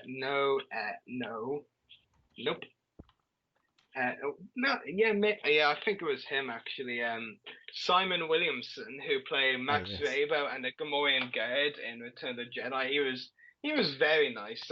He must be related to. Yeah, very. I wish. Somehow.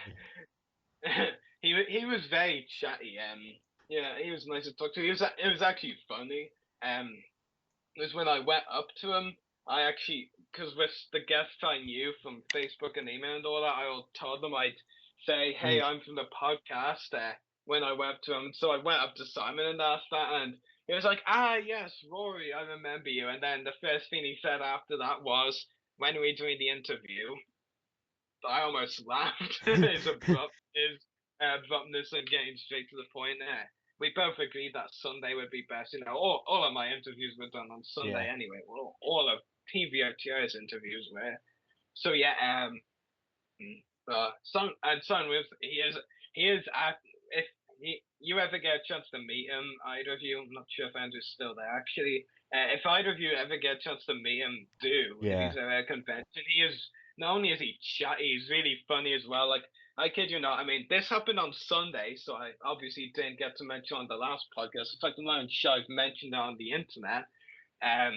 But right after I'd interviewed Simon for TVOTR, and I was waiting in line to interview John Morton, Simon, who was at the table right beside, actually sneaks up behind me and says, "Hi, Rory," without any warning, and I just turn around and I see this iPad in my face, and it's quite obvious he's filming me, and he's just like, "Now I'm the interviewer," and just basically started asking me questions on the spot about the podcast. I'm like, well, yeah, stuff like that. I don't really know what to say. I mean, Yeah. come on. I at least let him read the questions I had from first. He just asked me out of nowhere. Not that I'm complaining. Yeah. I'm usually good at thinking on the spot like that. Yeah. So yeah, Simon Williamson was very nice to me. Very chatty and funny guy. Simon Williamson, I think he was the fourth one. You know, I'm probably gonna get the order completely wrong at this stage, apart from start and finish. Yeah. Next up, I think I met Daniel Logan. Huzzah. He was. I'd actually heard. You know, we've always known he can be a bit crazy and a bit strange and very, very friendly. Yeah, and 1 month ago, I'd actually heard from someone who went to some convention that he might have toned down a bit, or it seemed to. But he's back. He's back at being crazy, and that's a good thing. It was funny because when I was waiting in line to get him to be the first signature on my Clone Wars poster of characters, like I might have mentioned this last week, actually, he was with a couple and their baby, and like he asked if he could take some pictures with the baby, and so he did, making crazy Star Wars noises as they took pictures, and then at the end he just sticks out his tongue towards the baby, not in the rude way, you know, comedic kind of way. It was quite hilarious. So. Yeah, and I talked to him for a bit as well, and when you know, it was my turn to get my autograph from him. Yeah, he was very nice. Though he did kind of sign a little bit over the Ahsoka part, which was right underneath, where Boba was right on top of stuck on the poster. Yeah. Bow chicka bow wow? I'm not really, no. I wonder if Ashley liked that. I'm not sure she did. But yeah, Daniel Logan was nice. He talked about how he got the role on the Clone Wars after Attack of the Clones had finished. He was like talking about how he was begging to Dave Filoni for a role in the Clones. Daniel Logan was begging him like, you know, I could do anything. I'll voice a boy, a girl, anything to be on the show. Yeah. And then one day he explained how Dave Filoni called him and was like, hey Daniel, we want you to be on the show, and Daniel was just like, my begging paid off, and Dave's just like, very serious. No, George Lucas was very insistent. He wanted Boba Fett on the show, and he said, call Daniel Logan. Yeah. I thought that was very cool. Yeah. Yeah, so Daniel Logan, well, I can't tell you this much. I met Tam Morrison straight after I met Daniel Logan because they were right beside each other. Did have to wait a bit for Tam as well. Tam's an interesting character, I'll say that much. He was a tiny bit bizarre, not in the bad way though. But no, it wasn't bad. I'm just not in any hurry to meet him again in case he messes up my name. Well, he spelled the autograph right in the end. I mean, I'm probably most trouble communicating the name to him than anyone. But you know, that's why it's better to have a simple name. Exactly. I wish I did. I mean, seriously, everyone knows how to spell Rory or O or Y. I mean, I'm getting ahead of myself a bit here, but even when I met Amy Allen, you know, Ada Sakura, she was like, that's an interesting way to spell it, as in, not exactly saying it, but it was kind of obvious she'd heard about the spelling of Rory or O or Y, and she found the spelling of it this way, and considering I say it Rory, very interesting. So, but getting back to Tam Morrison, I don't have any immediate plans to meet him again, even though he seemed very cool, just we didn't really communicate very well together. But next, the main reason I want to meet him again, as well as getting an interview with him for the podcast, is to, you know, get him on a Commander Cody picture now, see as I've got him on a Jango Fett one. Yeah. He was, like I said, I don't have anything negative to say about him, but I struggle to think of anything positive as well. But in the Fantastic Four panel /5, he was very funny from the videos I've seen online. But yeah, the funny thing was, the cool thing I will give to Tim was, though, with most of the guests, I had to ask them if I could have my picture taken with them. In fact, I think with one or two of the guests, I actually forgot to ask if I could have my picture taken with them. But I got to interview them anyway, so it's not really a problem. Yeah. I guess I could just, use one of those as pictures. But when I met Tim Morrison after signing my autograph, he was just like, "Do you want a picture?" I didn't even have to ask. He just wanted to know if I wanted to have a picture, and yeah. Of course, I do find my expression in that picture rather fitting. I just look weirded out, don't I? Yeah. So that Tim Morrison, God, this must be around 12 on Friday at this stage. For those of you listeners who are getting bored, I will tell you I met most of the guests on the Friday, so you don't have to me go on too long about any of the guests. So, right. Oh, yeah, put those autographs there. These I'm are not worried. I'm not worried for the guests. I'm just falling asleep. Well, I was referring to the listeners actually. Who did I meet next? I know I met John Morton and Dickie Beer last, so I'll leave them until the end. I think the next one I met was actually Gerald Home, who, as we know, played Pesach, aka Squidhead, and Among Us, and we actually had him on the podcast only a few weeks ago. It was the mid last month. It's actually pretty cool, actually, because I went to his table. It said I was a guy from the podcast. He knew who I was right away. Then he basically, as I tried on the coupon over, he actually turns to the official Big Volunteer bio and basically talks like 5 or 10 minutes about the interview he did with us. Like, he told the official Big Volunteer a lot of stuff. He was like, we recorded an interview for the Voice of a podcast. It was recorded on July 12th. We recorded that at 10 p.m. Until almost 11. Just sort of stuff like that. Even I wouldn't have remembered.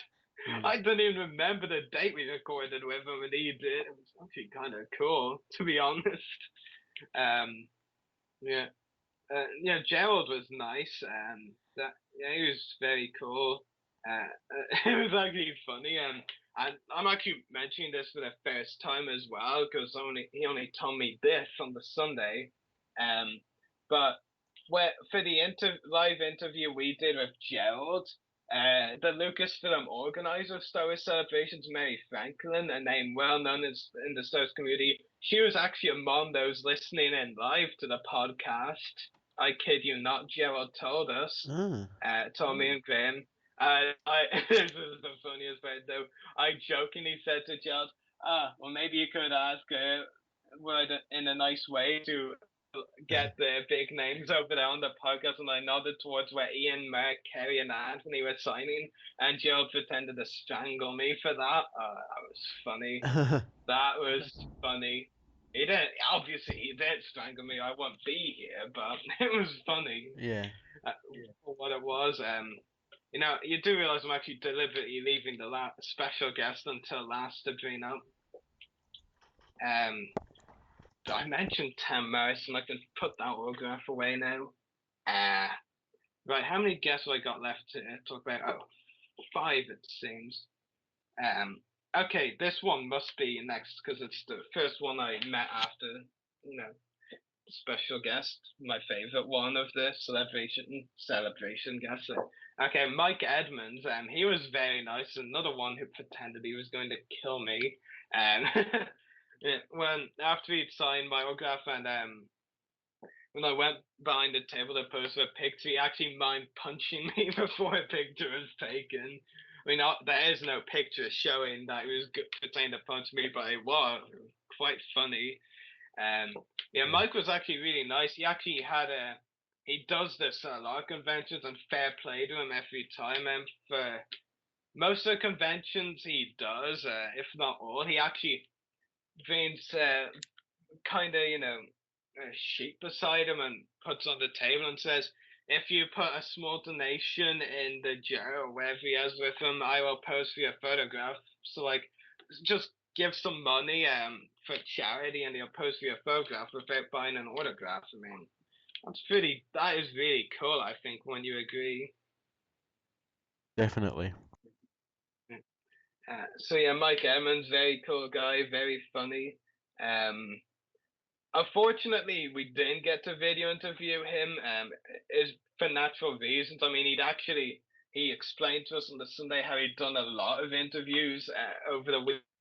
He was really wrecked from doing all of them. So yeah, we said it was no problem. Hopefully, we can interview him at another event when he's not so exhausted after all the interviews and signings. So no, it's understandable, really. Next up, Amy Allen. Like I said, she'd heard of the name, not of the spelling.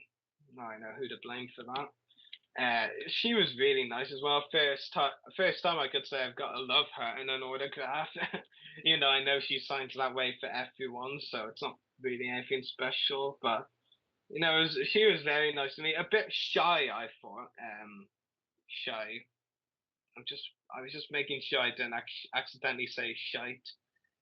But she was shy, a bit shy, not very talkative, but she was nice. She was very nice. That was Amy Allen. Next up, Ben Burt. Another guest I didn't really know what to expect much of because I haven't really heard of a lot of fans meeting him. I knew he had a big queue at Celebration 5 in 2010, as was his first celebration, but I heard that for Celebration 6 last year's queue was much smaller. Ben Burt, very nice. He was a bit chatty as well, very chatty. Yeah, it was pretty cool. You can actually hear in the video footage when he was signing my autograph, he's like, I'm gonna say freeze because that's what my character says. so yeah, for the Imperial officer shot he signed for me, he does write freeze on the autograph, which I thought was nice. Another quote on one of my autographs, which I think is cool. I'm always a tiny bit picky with personalizations, except for posters, which I'm okay with no personalizations. But someday I think I'm gonna insist for the actors or actresses that can. I'm gonna insist on quotes as well, probably because they're cool. Yeah. Next up, and the last guest I actually met on the Friday, and this was cool. We were actually going to meet him originally on the Saturday morning because we were going to the Darth Maul screening, which was amazing. Got some, a couple of new scenes that haven't been shown to the public yet, including the Black Sun, 5 heads, the decapitation, the full scene, not the Cartoon Network censored part.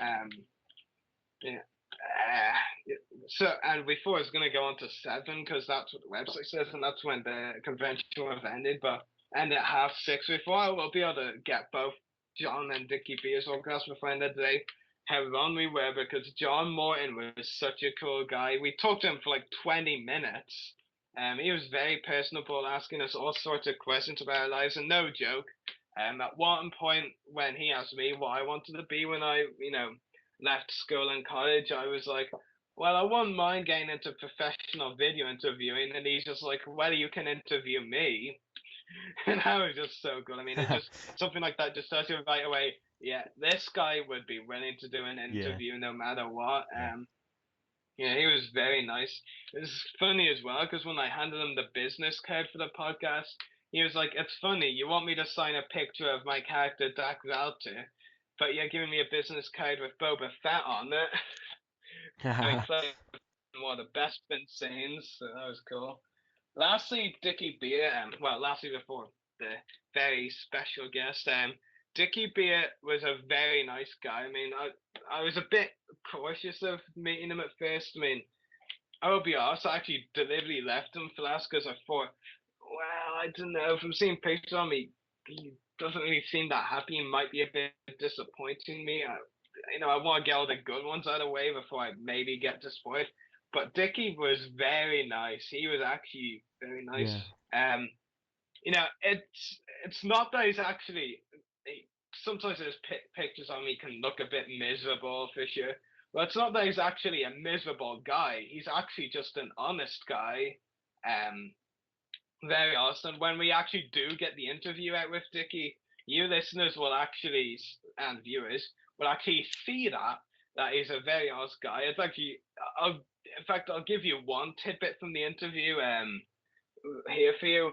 the first question we actually asked was, what does it mean? What did it mean to you to be the stunt double for one of the most iconic Star Wars characters, Boba Fett? And he's like, what did it mean to me? And then he's like, not much.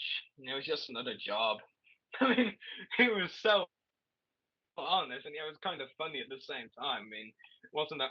It was actually pretty cool. I got him to sign a biker scoutage, and that was cool. So yeah, I thought it was very cool. I mean, he was it suited him really the way he was very honest. Yeah. I actually think that was one of my favorite interviews just for that reason. And before I mention it, special guest game, I'm gonna deliberately not say as much until the very end. And Pablo Hidalgo saw him in a couple of panels and actually get to meet him there. He was very good host behind the scenes. They just saw his panel, Secrets of the Clone Wars, which we've already discussed, Return of the Jedi Creature History. By the way, this was a panel I was a bit cautious about. I mean, I was to attend it for sure, but 1.5 hours on creatures to the Jedi. Can you really keep a panel going for that long about creatures?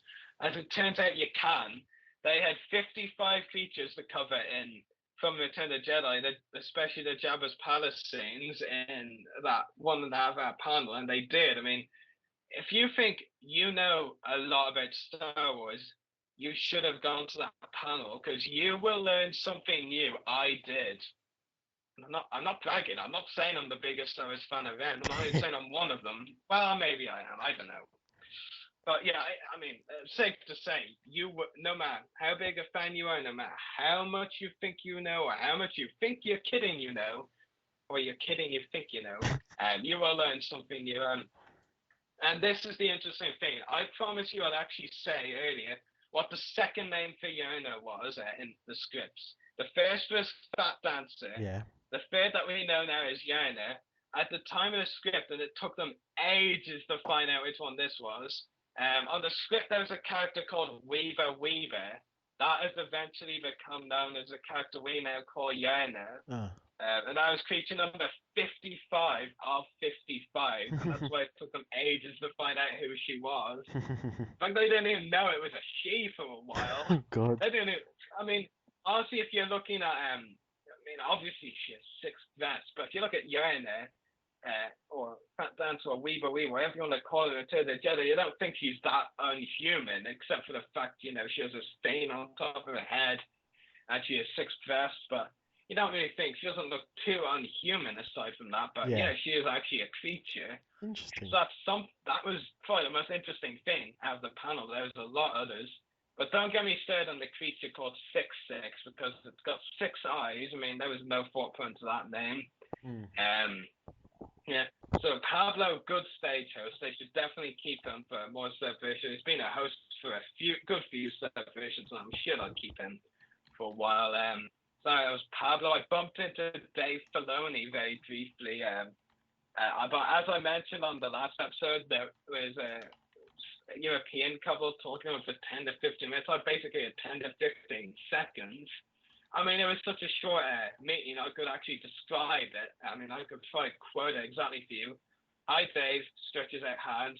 Hi, that's Dave's cue, and he shakes my hand. I didn't actually shake his, I stretched out my hand. He was the one who shook my hand. You know what I mean? Yeah. And I was like, and I'm then like, I was at the panel, the Clone Wars panel just now, and he was like, oh yeah, did you like it? And I was like, yeah, it was very interesting. I like that you're bringing Valorum into the Clone Wars. I'm going to see the screening now. And he's like, cool, well, I got to dash, get ready for the screening. So I'll hopefully see you on the show floor later. And I was like, yeah, definitely. And then he walked off to go to screening and prepare for the course. So 10 to 15 seconds with Dave Filoni. Not bad, but, I will say this much, and, I'm going to put this out there because if I sound like a crazed fan, here's proof that I'm not completely crazy and will ambush a celebrity at any stage. Basically, right into Saturday, and this is the only time I actually saw Filoni on the show before again, so I do have slight regrets not actually ambushing him then because I never saw him off stage again aside from the Rebels panel, which was on stage. I saw Filoni looking through the Celebration store merchandise, like right into Saturday at 10 a.m. on the dot. So I could have gone to Filoni right away with no one around and talked to him non-stop, get some stuff signed I wanted him to sign. But I thought, no, he's looking at the Celebration Store merchandise. I don't want to be a prat and intrude on him doing that. I'll probably see him later. Never did. So I do have slight regrets, but at the same time, I feel good about myself not ambushing anyone because, if you've read some posts from celebrities like blog posts, Twitter posts, and all that sort of thing, if you've read some blog posts for a certain celebrity called Will Wheaton, then you'll know they really don't like to be ambushed and they're not people to be taken for granted. I read one of Will's posts the other day. I was actually quite moved by it because it shows he is as human as the rest of us, if not more so, really. But, I'll just leave it with that. Dave Filoni was another one bumped into. I actually bumped into Anthony Daniels very briefly, C-3PO. This was actually the brief visit of meeting them. He was, the way in celebrations he likes to wander the show floor randomly, go away from the signing table. Yeah.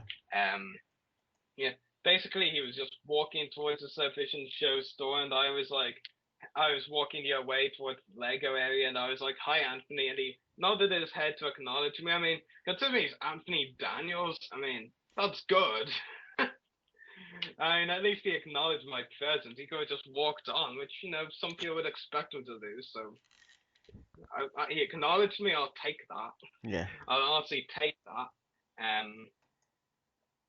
So Anthony Daniels, we actually saw Carrie Fisher walking across the floor a couple of times on Friday with her dog and a couple of handlers. Didn't talk to her though.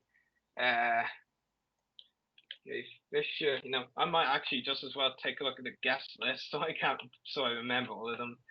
Time to get some more coffee. I think I've pretty much covered most of them though. We did guess we didn't go across film, but we did interview Tim Dry, John Coppinger, and Tim Rose. Interviewed all of them. Yeah, Tim Rose. I can't wait for you to see that interview. It is hilarious, especially the ending.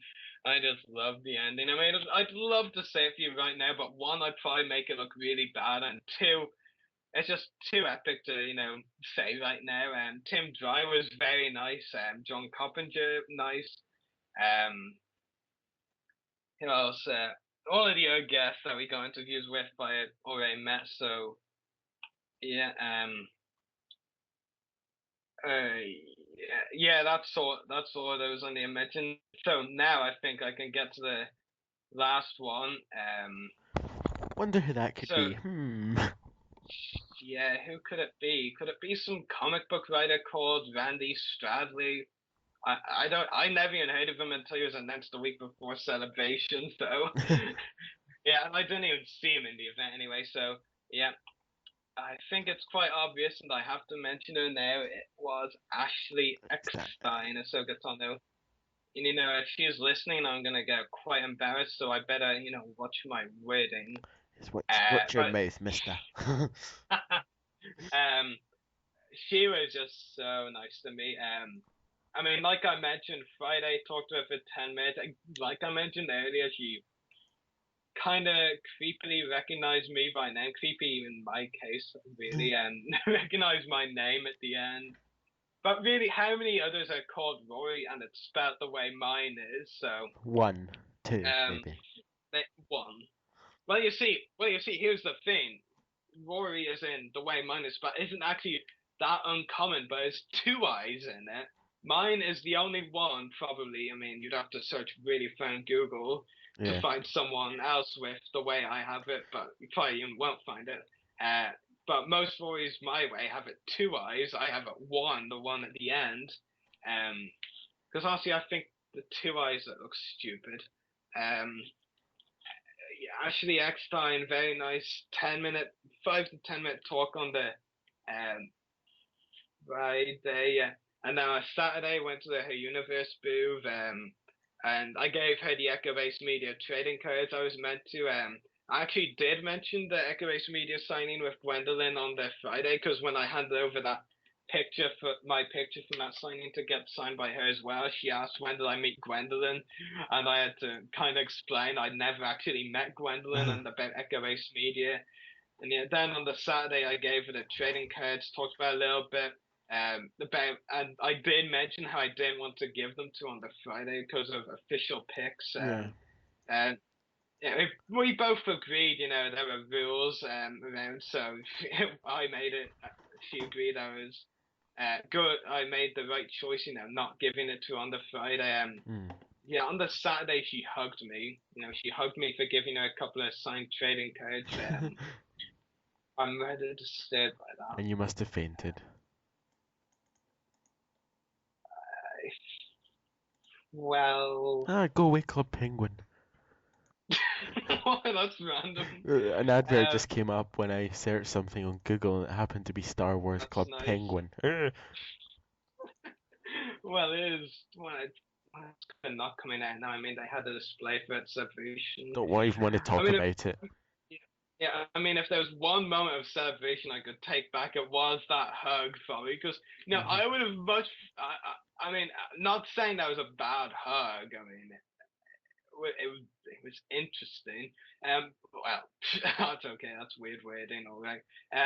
What I'm trying to say is, like, I would have liked to have some warning about it. I mean, like, Ashley she just wanted to hug me, and no, I didn't even think she was gonna hug me. I thought she wanted to shake my hand again. That's always what I do. I mean, I shake a celebrity's hand when I first meet them to be polite.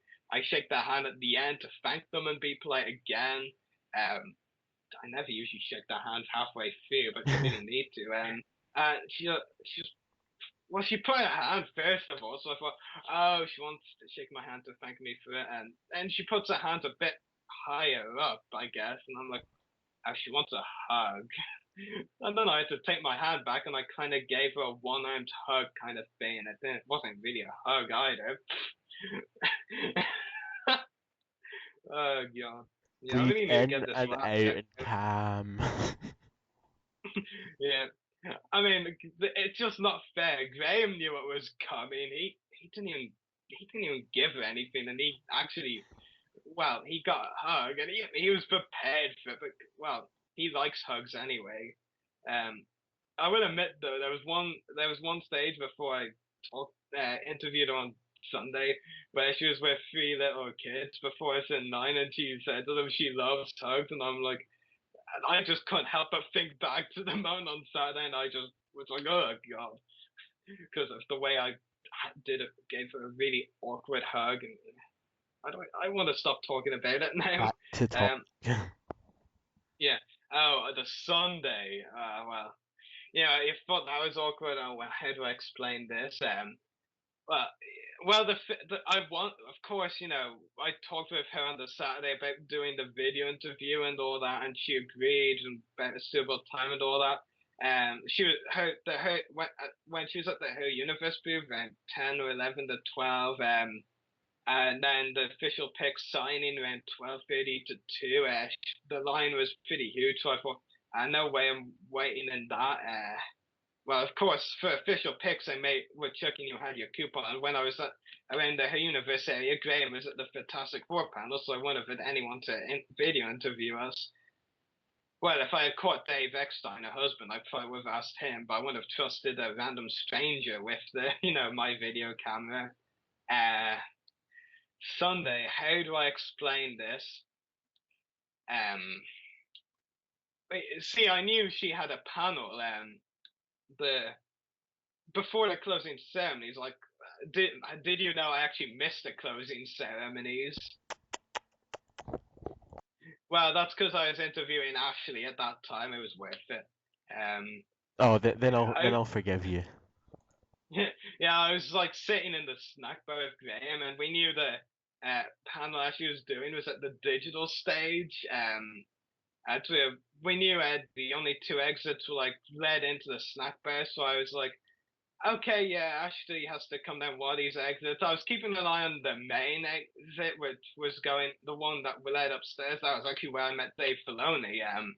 And yeah, then I turned away and I saw, oh wait, is that Ashley and David Eckstein coming out of the other exit? And I was like, yeah, okay, let's well, not get them. Sounds like a gangster thing. Let's try and get the interview now. So I make to follow them, and you'll never guess what happens. What? My bag basically falls, and everything falls out. Oh God. I had all the video interview question sheets, then like 6+ of them, more than 6. It was like 6 for my questions alone, not just for Ashley, obviously, for any of the guests attending, if I got to interview them, and then the Facebook post questions for any guests as well. And my rain jacket, just in case it rained, but it was Germany, that wasn't likely. So all of it just tumbles out, and Ashley and David are long gone.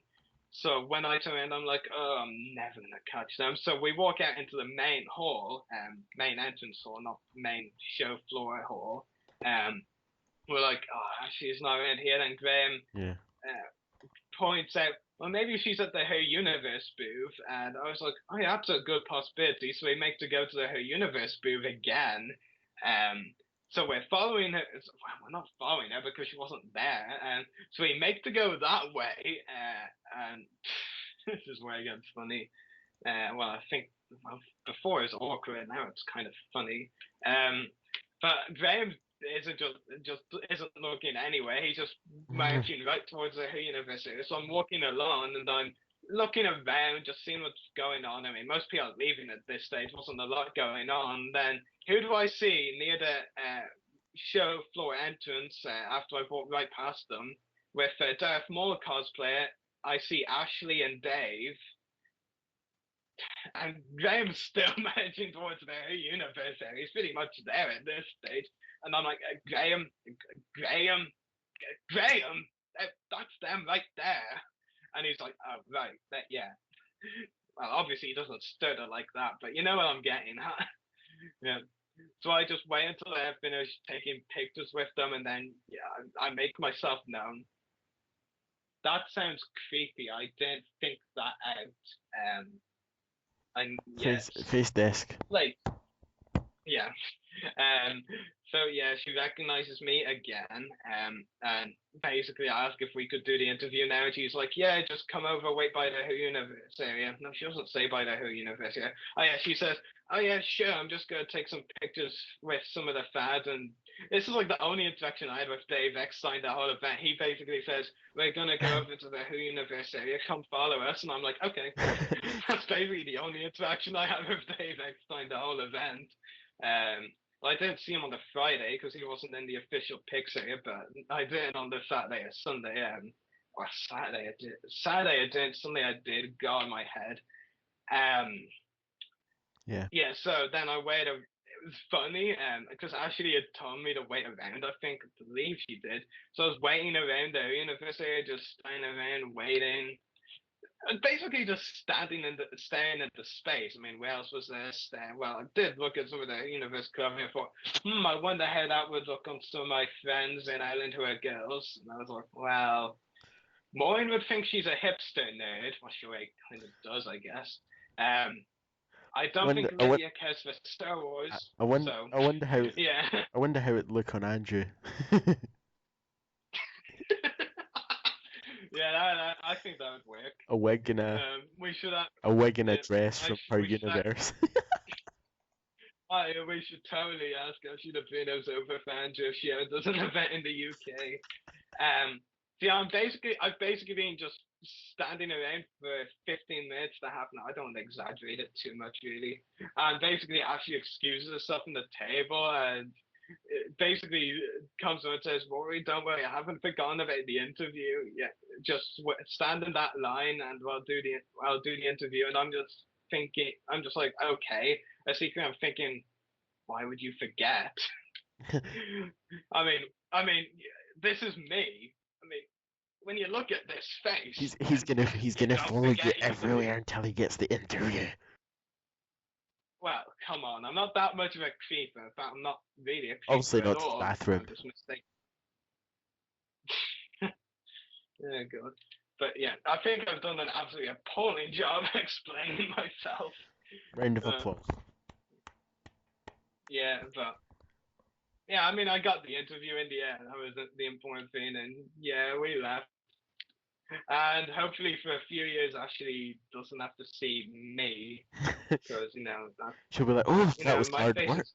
is no comment. Yeah. It was actually kind of creepy if she recognized me after all that time again. I think I'd rather she didn't slightly. But is anything interesting in the chat? How can she forget the TVOTR interview guy? Quite easily, apparently. I'm just kidding. Oh, But, so yeah, anything in the looking in the chat, somebody's saying, what about Rory Mears from Doctor Who and other BBC programs? Yep, that's right. Somebody's asked, did you get any action figures? Yeah, vintage collections, Jocasta New, 30th anniversary medical droid, is it surgical droid 21B, whatever. 30th anniversary 087, worst date I spent on a figure ever. And the Clone Wars Jawas 2-pack. There wasn't really a lot of figure dealer options. I mean, the one, I do have to say, it's the one store I wish I went back to that I wasn't able to locate. I saw on the Saturday, but never got back to, was the store that was actually selling autographs from deceased actors, and I never got to check the prices, but it would have been very interesting to see, and they seemed to have a few good ones. The only one that actually, there's a huge crowd around, and the only one I really got a good look at was the Admiral Ozzel one. Like, been wanting a Michael Sheard autograph of Admiral Ozzel for a while, and I won't get a personalized one because the actor passed away a while ago, unfortunately. So yeah. As for the Doctor Who reference, Rory Mears. Now, does that have two eyes or one? That has one eye. I searched it on Google. Is it a fictional character? The actor, or no? I'm pretty sure that's the name of the actor. Let me just get Google. Yeah, Rory Mears is an actor who has guest starred as several monsters. So yeah, it's very interesting. And we also have another one saying was Dan Madsen, who we interviewed a few weeks ago there. No, Dan Madsen wasn't actually there. I would have been nice to meet Dan. I'd certainly like to have seen him there. He actually said on the episode he was on, he has been to most of the celebrations, but this was one he had to miss out on. But it would have been nice to see him there. And hopefully I will get to meet him at some convention down the line. Celebration Europe obviously wasn't the one. And some of our European listeners are saying sleeping is for the weak. So yeah, that's pretty much all of it in the chat for the moment. I didn't even catch what you said there. I said some of the late European viewers that are up watching us at the moment are saying sleeping is for the weak. So yeah. Yeah, that's you. Well, there is somebody that's an hour ahead of us, so. Yeah. So I did mention the figures, so I might as well quickly mention the merchandise that I got. Yeah. The figures, of course, and I mentioned all the autographs already. This is one interesting thing I will point out. Going into the event, I was a tiny bit disappointed because when I checked the autograph pre-orders, I was like, I'm one off from doubling my autograph collection from one event, because going into the event I had 16 autographs and I had pre-ordered 15. I was like, I'm just slightly gonna miss out. Oh well. I ended up with more than double because of the 3 signed Return of the Jedi call sheet from Terry Philpott, and actually X-Line also signed my Celebration of 2 3-day pass for free, so ended up with 33 in the end, so that's cool. Yeah, panels, I'll just quickly go through these. Friday, Secrets of Star Wars: The Clones, already talked about. Darth Monarch screening, already talked about. Saturday, Rebels, talked about. Feature history, talked about briefly. Carrie Fisher, that panel speaks for itself, bloody hilarious. If you've seen the reenactment video of the Wicket meeting Leia scene in Return of the Jedi, that is really funny. And Sunday didn't do any panels, but Graham did a Fantastic Four panel. And that was a really big panel for him. He really enjoyed it. Yeah. Here's an interesting tidbit for you listeners, actually. Before Celebration of 2, Graham was not a fan of Daniel Logan, purely because he didn't like the way they used Boba in Attack of the Clones. But since he met Daniel Logan, he really likes the guy. He thinks Daniel is his kind of crazy. I'm sure some of you at this stage have heard about the story of how Daniel Logan brought Graham on stage for the event. And one of our listeners, Star Fan Tommy, has photographic proof of this. That's all of those. So I'm just going to remind you once again, this will be the last reminder before we hopefully actually start getting some of these out next week, of the 10 video interviews from Celebration of 2 we have coming. Be quiet.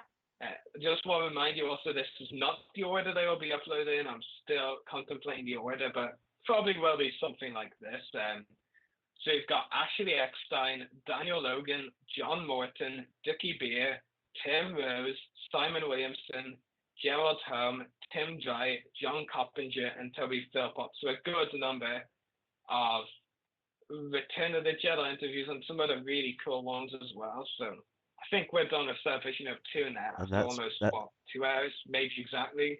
2 hours exact. Yeah, we did good. We did good for Celebration, and that's finally wrapping up Celebration Europe 2. Yeah. Oh. So next topic. You didn't even realize there were more topics, did you? Oh, wait, okay. So our next topic of the night is Toonami, if that's what it's called, gaining the rights to Star Wars The Clone Wars, airing only the really good episodes, no political episodes. I'm not surprised they want to do that though. All I'm going to say is this. All I'm going to really say is this one thing. I've talked a lot. I need a little break. All I'm going to say is this one thing. They now have an outlet to air the bonus content on Air It. Yeah. That's what I'm going to say. Yeah, definitely. They've now got a pass of way to air the bonus content, and it's probably the best opportunity they might, not saying it's the only, but it might be the best opportunity they'll have to air the bonus content somewhere. Yeah. Sure, I mean, let's be honest with you. No one wants to see uploaded direct to StarWars.com. No, because then there'll be people in Europe that won't be able to see it. It's that simple. Basically, anyone in America, only the ones in America or maybe in Canada will be able to see everyone else. Right. Let's go to America. Yeah, fat chance. if we can't even make it to Celebration Anaheim, and there's no way we can make it overnight. Yeah, I mean, it's good. They now have an outlet, so they should use it. Yeah, definitely. Yeah, it makes sense that they only want to add a really action-packed episode. So I mean, the way I see it is they want to get a good reception from Toonami. Want to get a good reception from their followers. Yeah.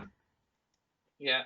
And if they do get that good reception, maybe they'll be able to actually add a bonus content. So who knows? I mean, it might all depend on how well received the episodes are. Yeah. Next up, Disney buying the domain Star Wars Attack Squadron and what they think it is. Now, sometimes I actually wonder why even bother putting in the notes. Oh, they buy a domain. What do we think it is? It's almost always a video game, isn't it? Yeah, so I'm expecting Star Wars Attack Squadron to be a video game. I think it's gonna be more of a vehicle, like fighter-based video game, which I'm okay with. I mean, I don't really care for the fighter games, but if they bring out some games that I do like more, then I'm okay with that. If they bring out the occasional fighter games, so yeah, it sounds okay. Yeah, there's not really much to say on that, to be fair. Yeah. Aside from it's another possible video game. Well, yeah, I mean, that's not a bad thing, but still. Yeah. So, if there's anyone actually still listening to us who's ready for an exclusive announcement. A lot of people have stayed just to listen. Yeah, and I get to announce I have the pleasure. I should. And then no, you shouldn't. You don't do it right. You go off on some random tangents. Do I? So. Yes, maybe. And no, I don't even care that you're going to the event because, everybody are getting the drums out. Yeah, probably, and there's your tangent. But yeah. So as you know, Celebration of 2 was our most recent convention, and we have one next weekend.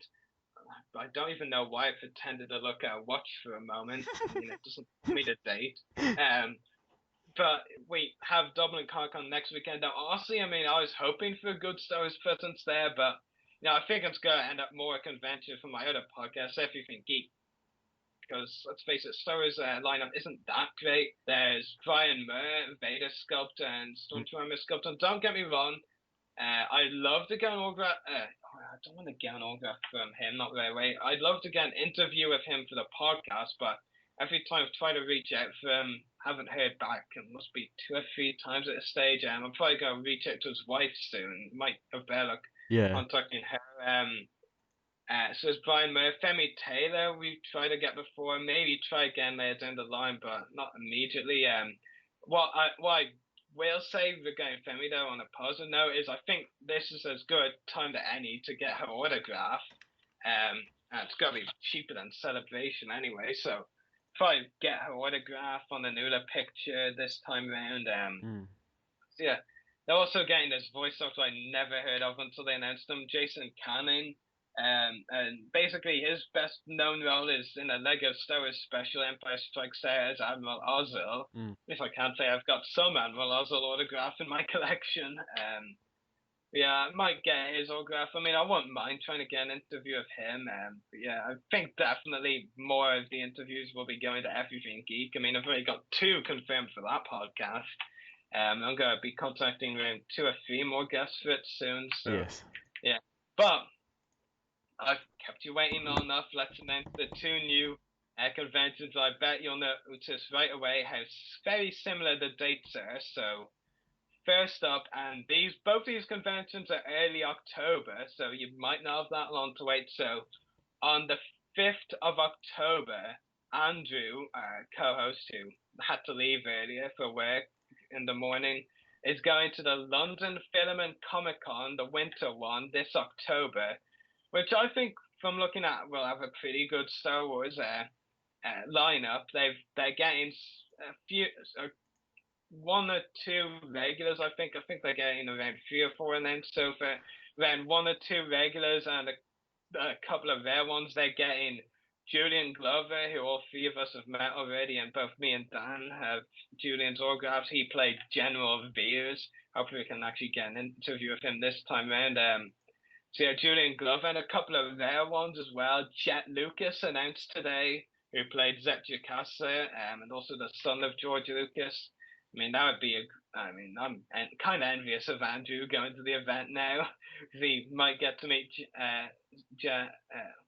and hopefully get an interview with him for the podcast. And they're also getting a very rare guest, might even be a first signing, Ilsa Burke, who played the Amanam. I'm not jumping into it. Amanaman or Amaman. God, I genuinely wonder how she's gonna sign that on her autograph. She might have to keep the spelling beside her all times. Yeah, she'll be appearing as well at London Film and Comic Con. So that's at least 3 Star Wars guests, 2 rare ones, especially Jet Lucas' first convention in the UK, and Julian Glover.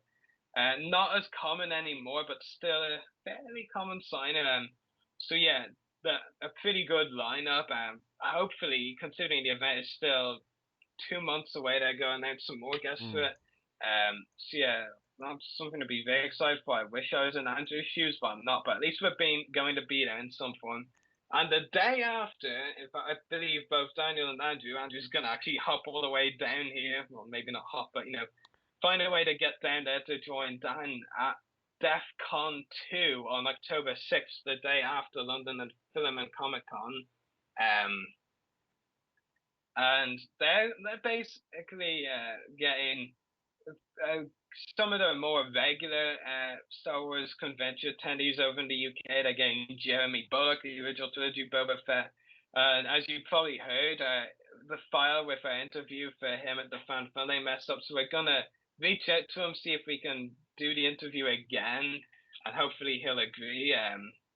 And they're also getting some other guests like Alan Flynn, who played a stormtrooper in Empire Strikes Back and Imperial Officer in Return of the Jedi, Pam Rose, Lisa Sterling in A New Hope, John Chapman, Rebel Pilot Drifter in A New Hope, and some other ones. I think you've probably been following the guests a bit more than I have, so you might know some more. Brian Wheeler, while the Ewoks, I think, were an unnamed Ewok was another one.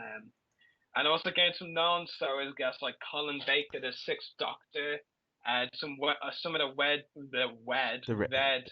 The four cast. main Red Dwarf cast. And I think that's pretty much. They've got a few other stuff like Walking Dead display and a couple of other displays. Yeah, I bet you wish they were getting some of the Walking Dead cast though. If only. And there's also a dealer that's going to be there that I've talked to lots of times, who's actually located not far from my house's shop. So. Yeah. So there's two really good conventions that we're gonna have a presence at for this year. And it's actually kind of sad for me. Do I know why? Why? Because these are the first conventions that TVO2 is going to have a presence at, and I'm not going to be there. I actually want to cry now. I'm only kidding. No way. Not on the live podcast. But hopefully, in a few years, we'll all be able to go to every convention together. Yeah. And going back to London Film and Comic-Con briefly, hopefully I can convince Andrew to represent Everything Geek as well, because there's a few actors that would make good interviews. There's a few Walking Dead cast appearing. John Bernthal, who played Shane in The Walking Dead, and also Chad Coleman, who's playing Tyrese nowadays. Well, he's played him since season 3, but currently playing him, so I count that as these days. So yeah, some really good guests going to both conventions. I think it's safe to say London Film and Comic-Con is one for more of the rare guests. DEFCON 2 it's kind of got some of the ones you'd expect to attend a lot of conventions, but I mean, they're the easier ones to contact. I mean, I know we could quite easily set up interviews with Alan, Pam, John, Jeremy. Yeah. But Jeremy, if he's willing to redo the interview from before. I mean, they're all people that we've interviewed before, so they're friendly and we know them. Yeah, so it's easy for us to contact them, and we will be getting in contact with several guests for both conventions very soon. That I have planning to be done from there. And even though, listeners, I'm not intending both, I'm probably going to be doing most of the planning, not the planning that goes into the actual trip, probably planning and getting the interviews and actually doing the questions. You're not planning what train I get to the convention. Yeah, I should hope not. That would be stressful. Yeah, so at least 2 more convention presences after Dublin Comic Con. There we go. Before the end of the year, and hopefully I might have another one. Fingers crossed for a local show. But yeah, so that's 2 conventions. Lots to look forward to from both. DEFCON 2. I think the guest list is pretty much definite, but London Film and Comic-Con, they'll continuously be adding new guests. So hopefully there'll be a few more Star Wars ones that will be interesting. Yeah. So do you want to wrap up? Yeah. So make sure to check out our YouTube channels. The podcast is www.youtube.com/user/voiceoftherepublic1. Check out mine at www.youtube.com/user/14mrdas. Also check out Rory's at www.youtube.com/user/separatist-destroyers. And also check out Andrew's at www.youtube.com/user/gamerreviews94, which I've got some feeling that he doesn't even use it anymore. He only put 1 video on it. Yes. Did he even put a video? Wow, I missed that. So check. It was a month or so ago. Check out our friends at the Clone Wars Weekly podcast at www.facebook.com/pages/Clone Wars Weekly, and check out Channel 1138 on Facebook, where we broadcast live to you every week at www.facebook.com/channel1138. And don't forget to check out our sponsor, which is Hunter Toys at www.facebook.com/pages/Hunter Toys. And I can just hear Rory whispering stuff in the background. Actually kind of groaning/raging at the computer. And unfortunately for people in the chat that are moaning, yes, it is the end of the podcast, but you can join us next week. Don't worry, we'll be back at the usual time of 5 p.m. East or 10 p.m. GMT. Well, let's hope so. Well, that's the only time I can do next week. What about before? Well, yeah. If we do it earlier, then I'm sure some European fans wouldn't mind. So yeah. But yes, so from Rory, Andrew, and me, Daniel, may the Force be with you, Star Wars fans.